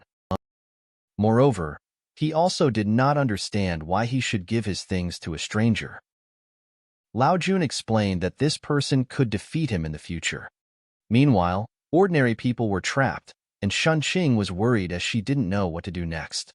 Unfortunately, Jin Wu Zhu's phone was left in the store, and he wasn't sure he could jump that high, especially with a girl in his arms. Moreover, he did not want to reveal his abilities to ordinary people. Suddenly, the protagonist's jeans began to sparkle again. A little embarrassed, the girl with great curiosity wanted to know what was shining so interestingly there. It turned out to be a climbing glow stick, and he was indeed a climber using it for illumination, and Shunqing immediately knew that this crescent glow stick was a real rarity. Feeling magical signals from the object, the hero immediately realized that the heavenly grass could be somewhere in this cave. The silence from Jin Wu Zhu irritated Shunqing, and she became even more irritated as the guy did nothing. They had to travel through a cave into which they had fallen.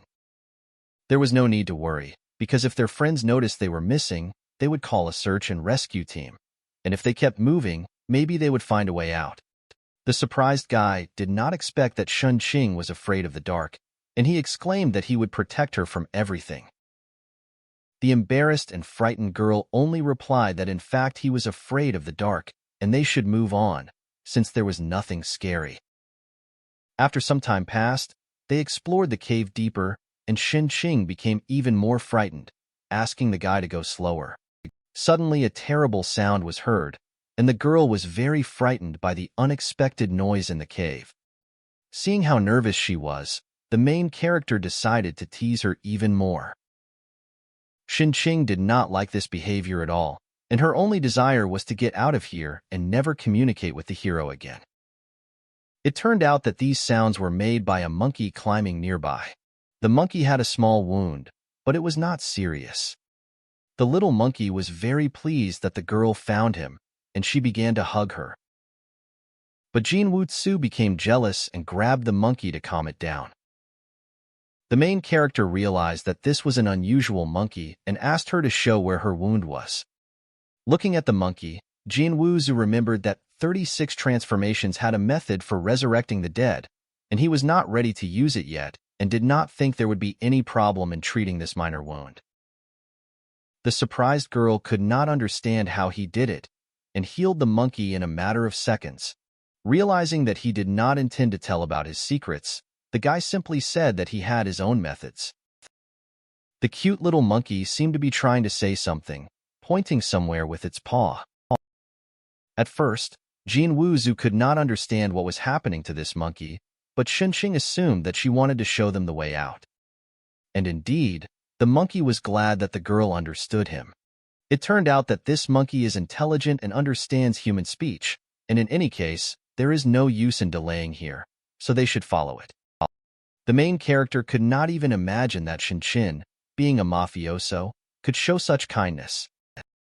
In fact, if Jin Wu-tsu was injured, she would not even look at him. Sometime later, the girl exclaimed that she did not expect such a strange place to be at the end of the cave. The place turned out to be truly amazing, and it was extremely cold.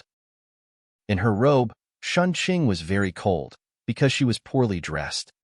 The plants nearby looked special, perhaps rare species growing in the ice.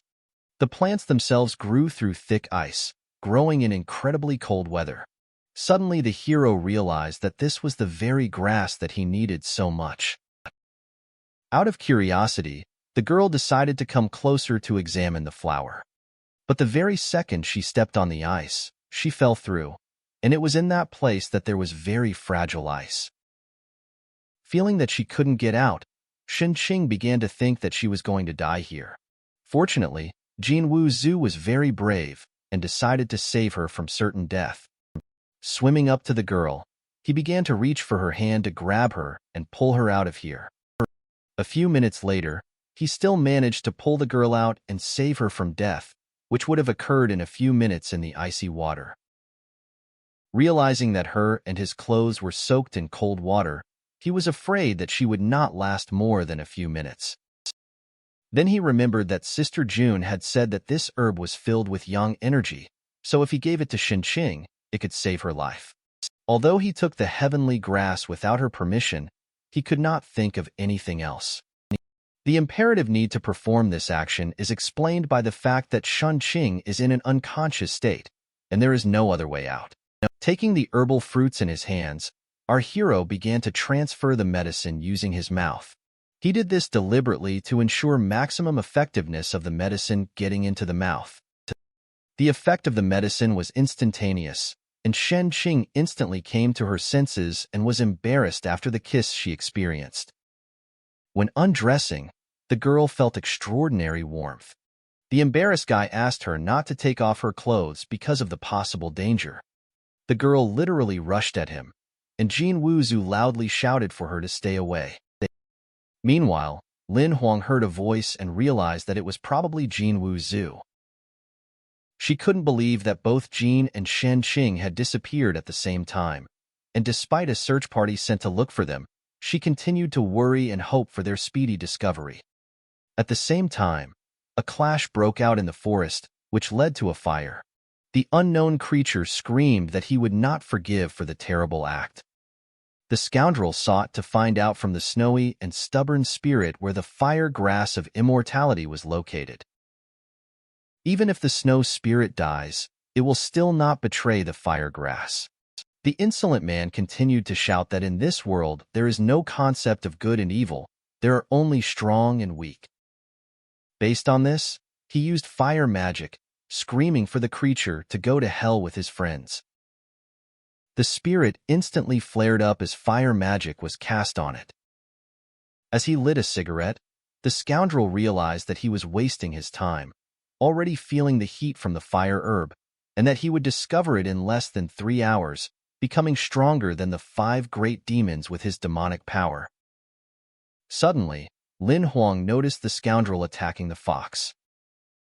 The poor fox was struck down by a strong blow and was in incredible pain. Fortunately, the little fox did not die, and the cunning Lin Huang quickly realized that this fox was not so simple. Turning around, she sought to find out what this man was doing and whether he was connected with the disappearance of Jin Wuzhu. At this time, the main character continued to develop his skills. It never occurred to him that the warmth of the fire grass and the cold of this place would help him reach the 7th level, as if it were a blessing. Suddenly, Xinqing began to come to her senses, experiencing a strange sensation, and could not understand why her whole body was hurting. The hero was glad that the girl finally woke up and they could leave this place. Confused by the situation, she did not understand why her clothes were missing and her body hurt. Realizing that the situation could get out of control, the guy tried to calm her down, assuring her that he could explain everything. But the lady could not tolerate such behavior and hit the main character hard in the face, shouting that he should tell everything to the devil. From the powerful blow, Jin Wuzhu flew several tens of meters away and crashed into a wall, creating a huge crater. Xinqing also noticed that her hand was burning with blue flames, and she became incredibly strong. Experiencing severe pain, the guy gradually got up and assured her that everything could be explained. He ended up revealing that she ate half of the fire grass at his request and helped her heal her wounds, which caused changes in her body. Xinqing did not believe in the heavenly kingdom and the Lord, believing that the main character treated her like a small child. However, it was impossible to explain the sudden increase in her strength and lack of fear of the cold. Xinqing wondered why she was naked, guessing that the guy was taking advantage of her helplessness while she was trying to cool the fire in her body. But this was not the case, and she herself took off her clothes because of the heat.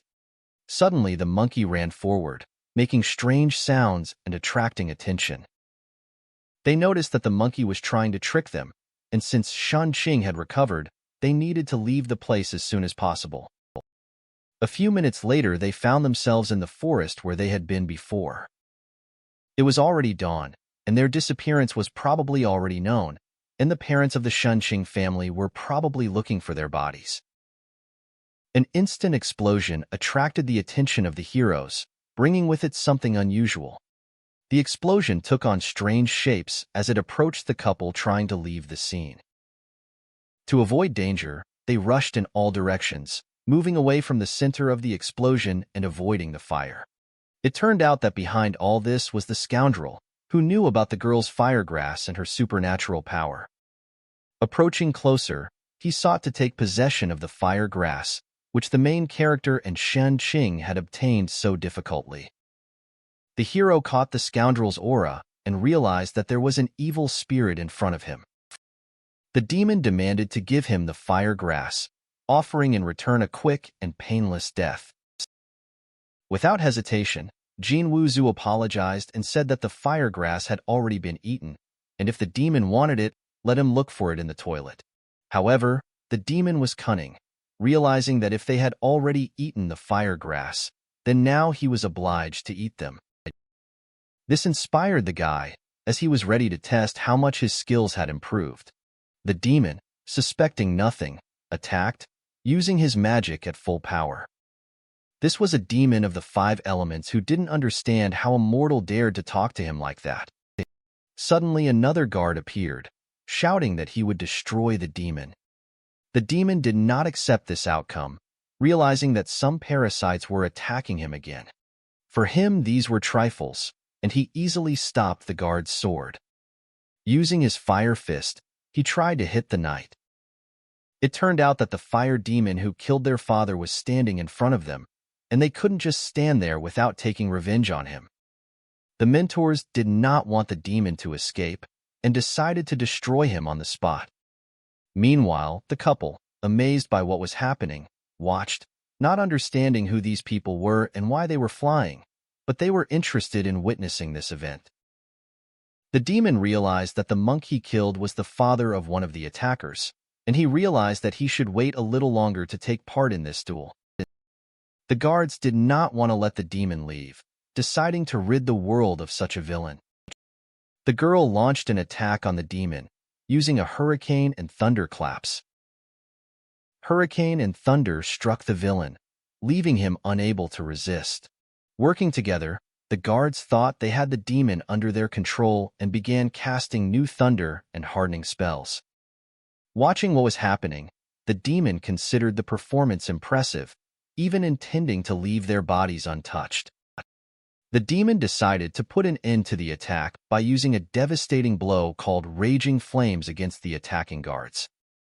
The hero realized that the demon had enormous power, capable of destroying everything around him. The guards were almost defeated, unable to resist after the strong blow, and were ready to lose the fight. Addressing Jin Wuzhu, the hero declared that now it was their turn to fight. Turning to Shen Qing, the hero advised her to find shelter, and the girl asked him to be careful. The demon considered it useless to hide and was still going to destroy both. The hero was not going to give up, hitting the demon hard and inviting him to try this kick. The demon deftly rose to his feet, almost unscathed from the strong blow. The speed was impressive, but the demon had no time to play with an ordinary person. Jin Wuzhu's life. The two magicians fought using their strongest techniques. Using his furious fist, Jin Wuzhu caused the demon to panic, causing him great pain. The blow was unexpected for the demon, since he had no idea that an ordinary person could be so strong. It turned out that half of the firegrass in the 7th level made the hero much more powerful. The demon countered, claiming that the firegrass was so unique that it allowed a person to see his second form. After this, the demon began to transform into his second form and screamed, recognizing the man's strength, but predicting a terrible death for him. Indifferent to the change in form, the brave guy threw his furious strike again. However, this blow was completely useless, and the demon easily dodged it. The stunned young man could not understand how this was possible, given his newfound speed. The gap between demon and human was colossal, and the taste of victory would be even sweeter if he finished off the main character first and then spiced it up a little. Jin Wuzhu was cunning and remembered his unique techniques that he could use. Deciding to use his magic rope that he had recently obtained from the heavenly realm, he acted. As the guards continued to watch, they could not understand who this person was who was capable of not only displacing the demonic form of the creature, but also possessed such an incredible weapon. They really couldn't recognize him since he didn't have a demonic spirit, but if he was a monk, then they must have heard of him before. In any case, the demon should have been careful with the golden rope, as this treasure could bind him more tightly. Now Jin Wuzhu intended to deal an even more crushing blow to the impudent demon who was attacking ordinary people. The demon literally begged for mercy, shouting that he could talk, and begged again. But it was already too late, and the main character used an ability called Mountain Shift. Thus, he powerfully struck the creature, defeating it, and the demon was no longer a threat. This blow was indeed incredibly powerful, because only with its help the messenger hell was defeated. The hero, in turn, realized that he had almost exhausted all his strength, so that his death was probably not far off. At that time, Shunqing continued to closely monitor the battle and realized that Jin Wuzhu was emerging victorious. Suddenly the girl noticed that enemies appeared behind the guy and warned him to be careful. It turned out that the demon did not actually die and resorted to separation magic. Thus, the fire silhouette suddenly attacked the defenseless guy, counting on his helplessness. Without thinking, the hero soared into the sky, realizing that it was time to end this battle. As he began to summon his lunar sickle, he realized that this weapon was a gift from the Lord. Realizing that the moon sickle could be relied upon to finish the battle he had begun, the hero decided to use it to win. After delivering the blow, Jin Wuzhu waited without foreseeing how it would affect the demon. Now he only had one blow left from the flame of this boulder sickle, and he had to rely only on his own strength. In response, the demon shouted, declaring that among people, Jin Wuzhu was considered the strongest, since rarely did anyone bring him to such a state. But now, at the end of the day, humans were still just humans, and he took on his true demonic form, preparing to die. Wishing only the death of the hero, the demon, using his third form, launched an attack. The alarmed guy understood that this was really unexpected, because the demon had become unusually strong and resembled a monster. Meanwhile, events were happening in the heavenly kingdom, and June communicated with the monkey, wondering how he was feeling. It was difficult for her to restrain her strength, but now she could help the main character. In any case, the monkey asked not to rush him, given that several hundred years had passed. If at least one monkey is near Jin Wuzhu, then he will send the artifact of heaven there. Now they could see how powerful this so-called friend of Jin Wuzhu could become. To help him, the Monkey King provided his staff for the upcoming battle. In the real world, the battle continued, and the guy was in incredible pain after colliding with the demon. Using the third form, the demon was amazed that an ordinary person remained alive after his crushing blow. The creature could not understand how he survived, as if he had once again used some magical treasure. But this was not surprising, because the hero did not use his magic. The demon was simply too weak to end a man like him. The flame demon clearly did not like this statement, and he shouted that now he would definitely kill him, starting to use deadly flames. Fearing for Jin Wuzhu's life, Shunqing began to scream, trying to help him. At the same moment, the sacred staff of the Monkey King fell to the ground, ready to support the hero in this battle. When the staff touched the ground, it caused a powerful explosion that destroyed everything around it. Feeling a strong aura, the guy realized that the source was very close. Even the demon was at a loss, not understanding how such a weapon could belong to someone other than the great sage. It was indeed a golden stick, the weapon of the Monkey King. Even the hero himself was amazed, having no idea where this golden stick came from. This meant that Jin Wuzhu had considerable knowledge to recognize this precious weapon. Hearing the monkey's voice, the hero was amazed, because he did not expect that it could speak, and even thought that it was a monster. This attitude was rude considering that he is the Monkey King, and the old lady Lao Jun warned him about a strong enemy, asking him to borrow a golden stick. If the wand recognizes him, then Jin Wu Zhu will be able to defeat the enemy with one blow. The hero wondered what would happen if the golden stick did not recognize him. In fact, in case of non-recognition, something terrible will happen, and at best it is damage to the arteries, at worst it is dispersion of the soul. The consequences were terrible, and the hero was in a panic, not knowing how to get the stick to recognize him. At this time, the demon decided that the guy was mocking him and began to attack again, trying to kill him. The hero realized that he no longer cared, since death awaited him, and he decided to take a risk. In an instant, he grabbed the magical golden stick, eager to use its power to defeat the impudent demon. The effect was not long in coming, and the wand began to glow with magical flame. An explosion of unreal power followed, as if the wand recognized its true owner. This explosion was heard even in the heavens, and the guards felt a flow of energy dissipating into another dimension.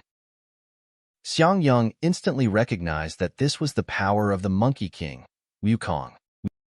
Chang'e sensed the aura of Jin Wu Zhu, who seemed to have finally gained true power. All the deities smelled this smell, and Jun realized that the guy had successfully completed the task. With joy, Jin Wu Zhu realized that the golden stick had indeed recognized him. Despite this, the impudent demon still sought to destroy the ordinary person, intending to tear him apart with this Wukong golden stick. The smart guy didn't even think about giving up, and with complete determination, he jumped to the maximum height, aiming to deliver a crushing blow.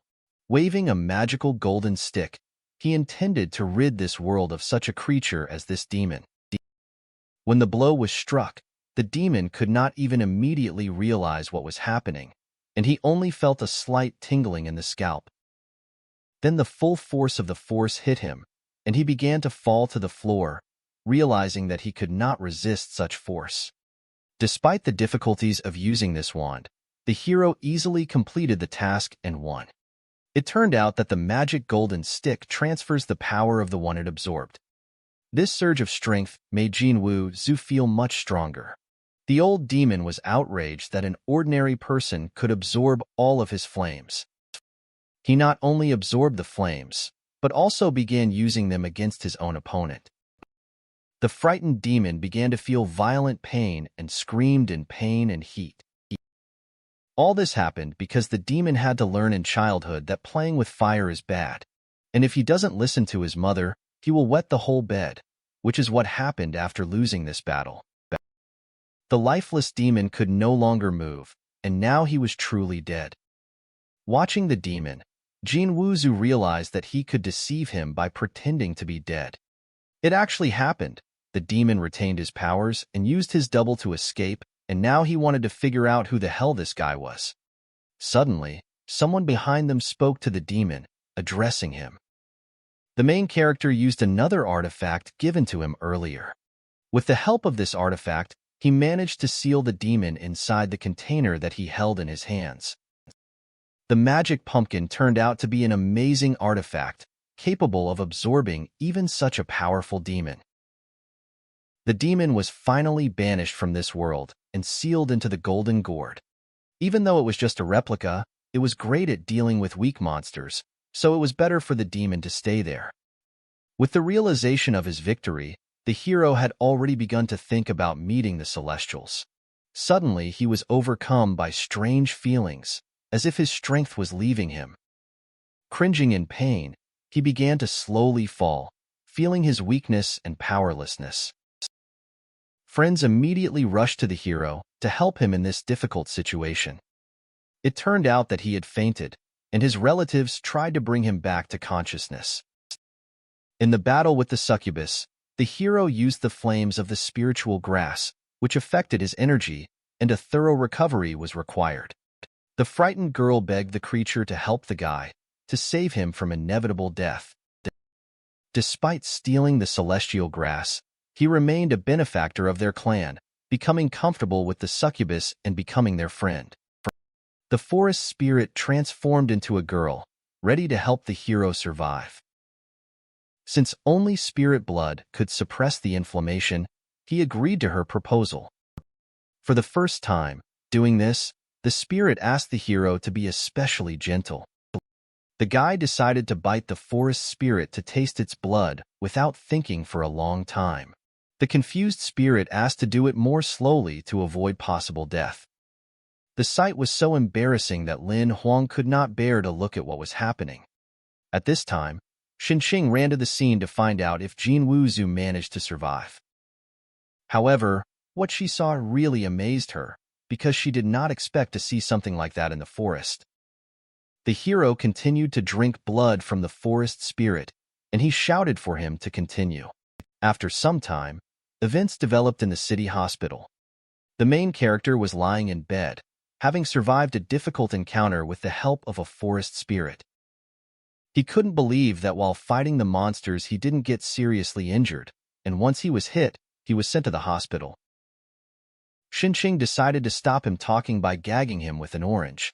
The guy shouldn't have shown such unjustifiable behavior in the forest. He was unconscious at the time, and since the spirit was not human, it is not clear why the girl felt jealous. Then Xinqing began to shout that she was not jealous, and Lin Huang calmed them down, saying that they should not make noise in the hospital. Suddenly, someone began to slowly open the door of the room to enter. They were monks fighting a demon in the forest who wanted to talk to Jin Wuzhu. The smart guy immediately recognized them and wanted to understand why they came. Xinqing also recognized them, realizing that they were the same flying people. One of the guards suggested that these two girls were the wives of Jin Wuzhu. This statement greatly confused Lin Huang, since it was too early to talk about wives. Xinqing explained that they should open their eyes wider and take a closer look, because who would want to become this guy's wife? Realizing that he needed to talk to them, the hero asked the girls to go out to talk with the monks alone. As she left the room, the girl said that they shouldn't behave strangely here. As soon as the door closed, the rank 8 disciples of the Wind School introduced themselves, and the girl's name was Zi Ling and the guy's name was Pan Kai, and they expressed their gratitude to the top-rank immortal for saving them. Hearing his name being called, Jin Wuzhu was startled by this turn of events, realizing that they had clearly made a mistake. Pan Kai turned to the immortal, saying that there is no need to be modest, because that day he demonstrated his skills by defeating the evil spirits, and besides, he had the treasure of the celestials, and the younger generation may not be so wise, but they were definitely not mistaken. Ziling emphasized that the master always spoke about the presence of free immortals in the world of people who do not have titles, but freely practice magic. Realizing the futility of explanations in this situation, Jin Wuzhu agreed with the proposed status, admitting that now it was better not to return to this issue. Then he exclaimed that he was hiding well, and did not expect to be found out, and always keeping in the shadows, he did not tell anyone about it. Upon learning that the immortal had saved them, the master ordered them to hand over 3 life extension pills as a sign of gratitude, hoping that the hero would not object. After bowing, Pan Kai invited the hero to visit the 8th Wind School, giving him time to rest, promising not to disturb him anymore. The hero could not even imagine that in this era there were schools striving for immortality, and even having become immortal, he now became a source of surprise for them, and if they learned about the heavenly kingdom, the consequences would be unpredictable. Meanwhile, events continued in the heavenly kingdom. The deities learned to play games on the phone and were happy about the new entertainment. Jin Wuzhu decided to apologize for using the fire immortality grass that day due to unforeseen circumstances that prevented him from providing it. In fact, this was quite acceptable, Jun explained. The fire he subdued had the same composition as the fire grass of immortality and could be used as a substitute for alchemical material, and what's more, his sacrifice of medicine in an attempt to save others shows his kindness. Suddenly someone warned Lao Jun, "Don't shout here." It was the Monkey King who was listening to this entire conversation. As it turned out, the materials she needed were in the fire, and the fire grass of immortality and the like were just a cover, and otherwise he would not have given him the golden stick to help. The surprised guy immediately recognized that in front of him was a great sage equal to heaven, Sun Kuan. Sun Kuan is amazed by this nickname, since everyone here likes to call him the conqueror of Buddha. In any case, the guy thanked the sage for the rod he had borrowed and began to rub it until it shined. Suddenly, Sun Kuan said that the hero can keep this rod since he doesn't have much chance to fight in the heavenly realm anyway, and he is still young. And every time he uses the golden stick, it will cause him significant damage, harm, and this should not be forgotten. If he really wants to compensate the Monkey King, then he should strengthen himself to fight him, since it is difficult to find a worthy opponent in the heavenly world. Realizing that this was a great opportunity, Jin Wuzhu was happy about the offer and strived to become stronger in order to meet Sun Kuan in a duel. Lao Jun suddenly exclaimed, urging the hero to forget about the Monkey King. Because he helped her with the material as promised, he was given the opportunity to take one of the tablets from the Tushita Palace as a reward. A little embarrassed, the guy approached to find out about that secret medicine in the palace. Some time passed, events developed in the heavenly palace, and night had already fallen. The joyful guy realized that he had nothing else to do today, so he decided to go to the palace and meet with Sister Chang'e. He looked at the medicine, could not believe that it really existed. Suddenly turning around, he noticed something amazing, a silhouette creeping nearby. An unknown girl was rushing nearby, about to enter the building of the heavenly temple. The guy couldn't believe his eyes when he saw that this girl looked like an ordinary person. However, she did not seem kind, and if she did anything against Sister Chang'e, it could become a big problem. It was also strange why this girl was so fast, and why she was not visible at all. Hearing the scream, the hero realized that Sister Chang'e might be in danger and needed urgent help. Throwing open the door of the temple, the guy ran out to help and intended to deal with the impudent girl. It turned out that they were performing some strange ritual, and the girl found herself in a difficult situation. Chang'e was very busy and could not be distracted by visitors. The guy, amazed, could not believe his eyes, not imagining what these girls were doing here. A little embarrassed, Chang'e decided to ask the hero why he came, because she studied this massage technique at the Channon school, and Nincha says that she really likes it. The frightened guy realized that Nincha was a deity from Buddhist mythology and a dragon slayer, officially revered as the marshal of the central altar and the third prince of the lotus. First, the deity needed to get dressed in order to continue the conversation. The hero could never imagine that Nincha is a girl, but since Lord Law prefers the female form, it is not surprising that Nincha is a girl, and yet in reality it was a confusion and the deity did not realize that she was female. Jin Wuzhu realized that this was absurd and Nincha was indeed a woman because a man could not have such a physique. Then Chang'e intervened in the conversation to explain what happened. When Nincha's father destroyed his body, he used lotus leaves and flowers to restore his human form. However, due to the use of one lotus root instead of 2 flowers, he restored Nincha to a female body while retaining a male soul. It seems that Nincha is facing the problem of being often mistaken for a girl and needs to be more careful. Nincha is also Chang'e's best friend. His body is created from lotus, which allows him to freely visit the palace from time to time. The hero assumed that Chang'e had made this guy her best friend, but it seemed to him that he didn't really care. The girl, a little embarrassed, exclaimed that Jin Wuzhu was also very important to her. The guy agreed and asked what phone she uses, urging her not to be shy about asking questions. For the deity, the human world had become a real treasure, and she did not expect such radical changes as flying iron birds, tall skyscrapers, and various delicacies. However, Chang'e could never see these things up close. Then the guy decided to offer the deity a medicine that turns him into a mortal, and he received it from his sister June, and this medicine can turn an immortal into a mortal. Chang'e knew that such medicine was prohibited in the heavenly kingdom, and if it was discovered, the guy could be punished, but if no one told, then no one would know. Nincha couldn't understand why he shouldn't tell everyone about this, because he heard everything. Then the guy explained that keeping promises is one of the romantic traits of a real man, and he might want to be that kind of man. These words touched the deity, and he realized that it was worth listening carefully to this advice. In response, Ninja exclaimed that he would keep this secret a secret. Smiling, the guy thought that he didn't expect Ninja to be so naive and so easy to deceive. They continued to talk, noting that even ordinary immortals did not have access to the palace, and so even if she disappeared for a day or two, she would still not be noticed. The girl has been locked in the palace all these thousands of years, and if she manages to be free for even a moment, she will have no regrets, no matter what the cost. Giving the girl his hand, Jinwoo Tsu asked her to be extremely careful. Chang'e couldn't believe her eyes when she saw that she was actually leaving the palace. Turning to Ninja, the hero asked what about a trip to the mortal world with them for a couple of days. But the deity showed no interest in visiting the mortal world, so they must go just the two of them.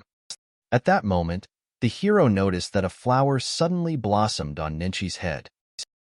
This really amused Chang'e, as lotus flowers bloom on Ninja's head when he lies, and he really wants to go down to earth and have fun. The deity continued to object, saying that he had a lot to do, and there were many hidden eyes in the heavenly realm, so they should go to avoid trouble. Sometime later, events unfolded on the teleportation platform of the heavenly kingdom. It had truly been a long time since she had left the palace, and even the air outside seemed warmer than inside. The hero only asked the girl to be careful so that other immortals would not notice them. Suddenly, someone addressed the main character, calling him by name. It was the heavenly guardian who was very happy to meet Jinwoo Tsu here. This really scared the guy, because he thought that Xiangyang knew this celestial being. The guard, who did not understand anything, wanted to figure it out, because the video of how an ordinary person was scared confused him. Jin decided to clarify whether Xiangyang knew this celestial being, but there are so many celestial beings in the heavenly realm, and they all look the same, so he cannot know them all. It turned out that the guard wanted the hero to bring him goods such as luxury kennel, dog shower gel, and classic teething gift wrap, and next time he should not forget to bring them from the human world. Also, the celestial being did not like the mint in the shower gel, so he asked to take another one next time. Chang'e, who did not understand, could not believe that Xiangyang did not recognize her. This was really good news as this guy was a passionate dog lover and knew all about dog products, but he seemed to have a bad memory for faces, and this meant that they needed to get to the human world as soon as possible. Because detection of their presence could pose a great danger, and they needed to go down as soon as possible. Sometime later, events unfolded in the real world. People were amazed at the girl's appearance because she looked like a celestial being, as if she had stepped out of a painting. The frightened goddess wanted to understand why everyone in the human world was looking at her like that. The reason was that she was very beautiful and attracted a lot of attention, and it seemed necessary to find a way to make her less noticeable. Then they decided to go to a clothing store to find a new look for Chang'e. The clothes really amazed the celestial being, because there was much more of it than she saw on the phone. The kind manager met his clients and offered them the right clothes. With a wink, the hero said that this is not necessary, and just pack all the clothes that Chang'e likes. The manager was shocked by this request, but was going to fulfill it anyway. All the people were amazed by this beautiful girl, who seemed the most beautiful of all. They were also given an unusual service. All selected clothes would be free, but they needed to do a small favor. It was necessary to take photographs for the store to attract customers to buy clothes. Thus, the goddess and the common man were dressed in expensive and stylish clothes, and now they looked magnificent. They wore many different outfits and experimented with their appearance to create the most unusual photographs possible. Of course, with such photographs for advertising, their clothes will definitely go on sale, the manager thought. Suddenly, Chang'e started calling Jinwoo Tsu to help her. She needed a little help with her clothes because she couldn't do it herself. The hero was deeply embarrassed by the unexpected request and asked what happened. It turned out that the zipper on the girl's dress was stuck and she couldn't unfasten it, so she asked for help. He completed the task with ease and helped unbutton the dress. However, this did not happen overnight. Because of its small size, the dress stubbornly refused to be unfastened, making the girl wonder if she had become a little plumper. He eventually managed to unzip the dress with a little more effort. This whole episode did not go unnoticed by the manager, who realized that they were facing a couple of brave young people. Going out into the street, all the guys paid attention to the unusual hero, as if he had descended from heaven.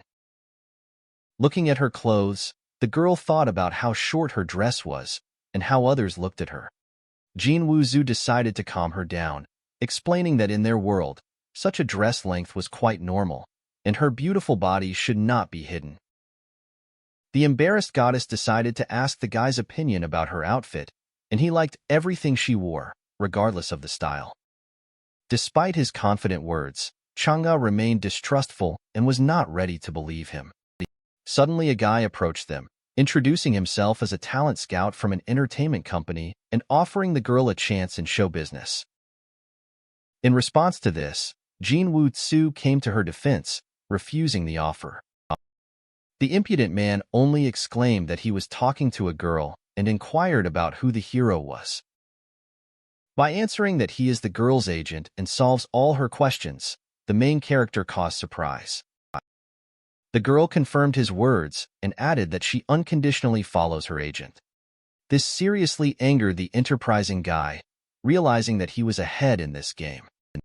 Even the hero himself could not foresee the meeting with the talent hunter. If Sister Chang'e entered this field, she would undoubtedly become a superstar.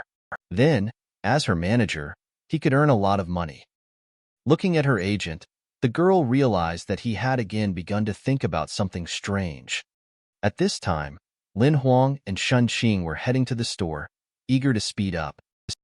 The embarrassed girl did not understand why they needed to go together to buy a gift for that guy. However, Lin Huang was against such remarks, because he saved her and received serious injuries, for which he deserved gratitude. On the other hand, Shun Qing saw no reason to be grateful to this impudent guy, because he did strange things with her in the forest. Suddenly they noticed something amazing on the street.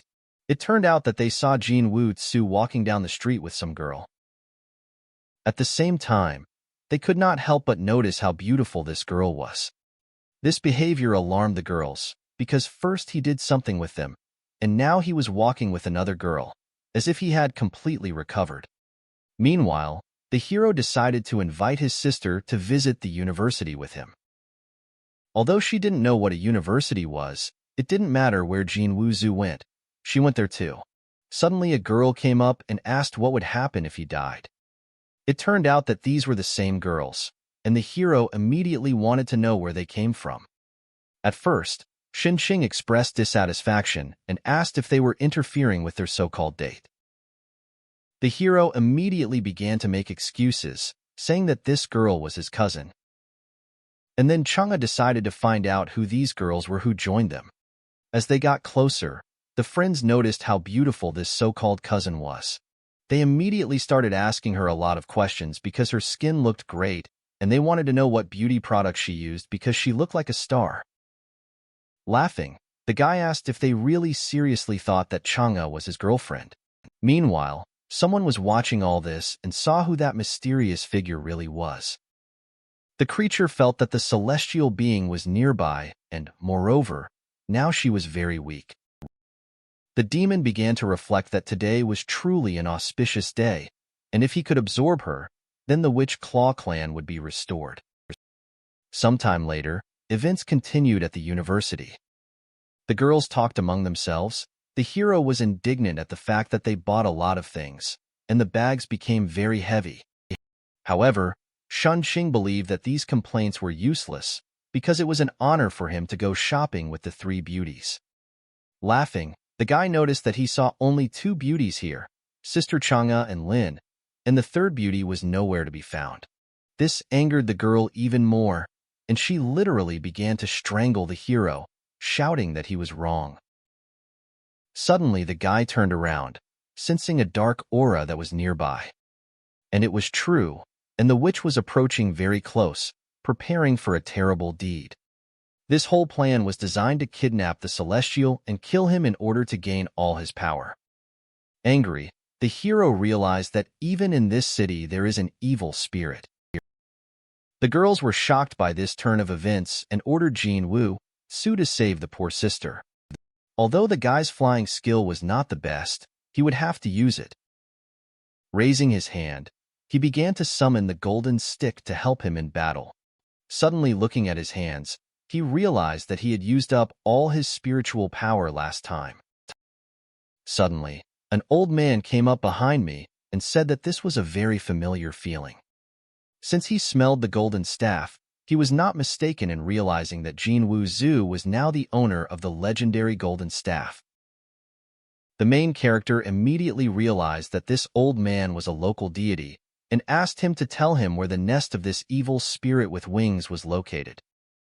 The local deity said that Jin-woo Zhu was indeed a worthy owner of this staff, because he was as impolite as its true owner, and yet they were still going to say that these two were from the witch's claw. The frightened guy understood that he needed to hurry, apologized for his tactlessness, and asked to tell him in more detail about the witch's claw. It turned out that creatures like her live together, and their nest is well hidden, and without keen eyesight and keen hearing it will be difficult for the evil spirits to find it. The elder also mentioned that one of the evil dogs is from the Zhao family. Sometime later, events continued at the Zhao family's villa. The sister played billiards with her brother and had no idea what would happen next. Mr. Zhao was happy to play with his sister because she was a real professional. A caring sister said that she heard how her brother was hurt by someone recently. The brother admitted that he had been inattentive that time, but stated that if they met again, he would show him his strength. At that moment, someone approached them and reported that the door to their house was open. The appearance of this guy was truly surprising for the Zhao family. It turned out that it was Jin-woo Zhu, who asked Zhao if he really wanted to punish him. The enraged guy did not like this at all, and he shouted that his brother had gone to hell, and he did not have to look for him, because he himself had come to die. Turning to the girls, the hero asked them to hide in order to remind the impudent man of past events. There is no need to worry in this case, because the guy is really strong and has improved his abilities since the last meeting. The brave guy decided to use his new kicking technique anyway, and he used a powerful blow, known as the testicle kick, which could defeat any male opponent. The blow turned out to be really powerful, and the enemy was defeated immediately after this technique. In fact, Jin-woo Zhu did not come here to fight, but to ask for help in finding the witch's claw nest, and then he was going to make up for all the losses. This behavior greatly irritated Zhao, who could not even imagine that after such a reception the guy would also ask him for help. At that moment, someone threw a billiard ball, and it flew very close to the brave man.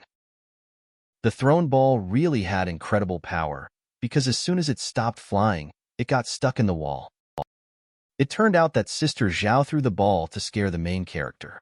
Realizing that in front of her was the one who beat her brother, she saw strength in him. Realizing that the guy was no longer interested in fighting, he began to talk about how they had a large family with many connections, and they just needed to help him find the witch's claw. But the girl did not agree with this, declaring that she would help in the search only if he could cheer her up. Jin-woo Zhu realized that this approach was unacceptable, even to save Sister Chang'e, and he could not trade his body, and he was worried that the game could endanger Sister Chang'e's life. Suddenly, the sister began to attack the main character, claiming that she was not as weak as her younger brother. Showing incredible dexterity, he avoided a strong blow. Another precise attack immediately followed. Under its influence, Jin-woo Zhu crashed into a wall and felt less confident. Although he is not used to fighting with girls, he is willing to make an exception for Sister Chang'e in this situation. He decided to use this as a chance to determine who was stronger. The daring sister was also ready for a fight and ready to measure her strength with him. During the fight, they exchanged blows to see who would win. The blows were extremely powerful and would have been difficult for a normal person to withstand. The hero even admitted that his sister has really excellent fighting skills. My brother didn't like it because this guy was a problem and they would have to join forces to deal with him. But the elder sister did not like this idea, considering it dishonest. Despite her carelessness, they were still the Zhao family and had to keep their word, and their hideout is on the top of Mount Huwei, and the success of Chang'e's search depended only on them. Laughing, the guy felt awkward, realizing that his sister was forced to reveal secret information, and he began to apologize for possible damage to the friendly relations between the clans. In reality, the relationship between evil spirits is similar to the relationship between humans, and the survival of the fittest, and the Zhao family does not need to give in to these non-entities. In any case, the hero expressed his gratitude for the fight and assured that if Miss needed help, she could always turn to him. Suddenly, Shunqing intervened, shouting that they urgently needed to leave to save Sister Chang'e. The brash hero announced that his name was Jin Wu Zhu and suggested that they meet for a coffee break when they had some free time. It was clear that Miss was impressed with this young man, which is why she remembered his name. Sometime later, events developed on Mount Huwei. As they surveyed the area, the group realized that this was their hideout and they needed to climb the mountain. The determined Shanqing said that there was no point in waiting and suggested that they go pick off chickens. But the hero objected, asking him to wait, since he had something to say. Because earlier the hero stated that they are not going to fight them, and he does not want to get the girls into trouble. In any case, they did not want to be a burden and decided to help in this difficult test, to accept the challenge. After a moment, Lin Huang asked her friend to calm down and gave the guy a chance to go alone, so that he can prove himself to her and reveal his true potential. This deeply hurt the girl, but she still decided to wait here. Sometime later, the hero had already climbed the tree and began to scout the area to find Chang'e. The place was truly terrible, and their base was located here. Meanwhile, Chang'e was captured by them and could not resist, since she was deprived of the power of the Celestials. She insisted that the villains let her go, and then sought to understand where she was.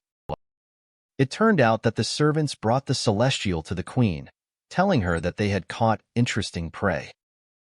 Smiling, the queen immediately felt that this was truly a celestial being. Although they captured the celestial being and she is weak, her flesh still has a miraculous effect on the evil spirits. The witches, planning to take possession of her, could not resist the temptation of the appetizing victim, and their strength was weakened to the limit, and they could no longer restrain their instincts, and they sought to commit this act of eating. In response to the threat, Chang'e decided to resist, proclaiming that she represented a deity and they faced imminent heavenly retribution. However, the queen calmly realized that the Celestials were forbidden to interfere in this world, and her presence here was the result of her own will, and even if she was eaten, no one would look for her. Such was the cold calculation. The goddess continued to emphasize that the consequences of this act would be painful for them, and she foresaw that Jin Wu Zhu would soon come to the rescue to free her. The skillful goddess planned to use her divine body as an instrument to give birth to her daughter, and the fetus was supposed to hatch in her belly, finding life in this world. Chang'e, confused and perplexed, could not fully comprehend this plan, because they were all women, and the possibility of having a child seemed impossible to her. It became clear that the evil spirits, being female creatures, have unique reproductive abilities that Chang'e could not yet suspect.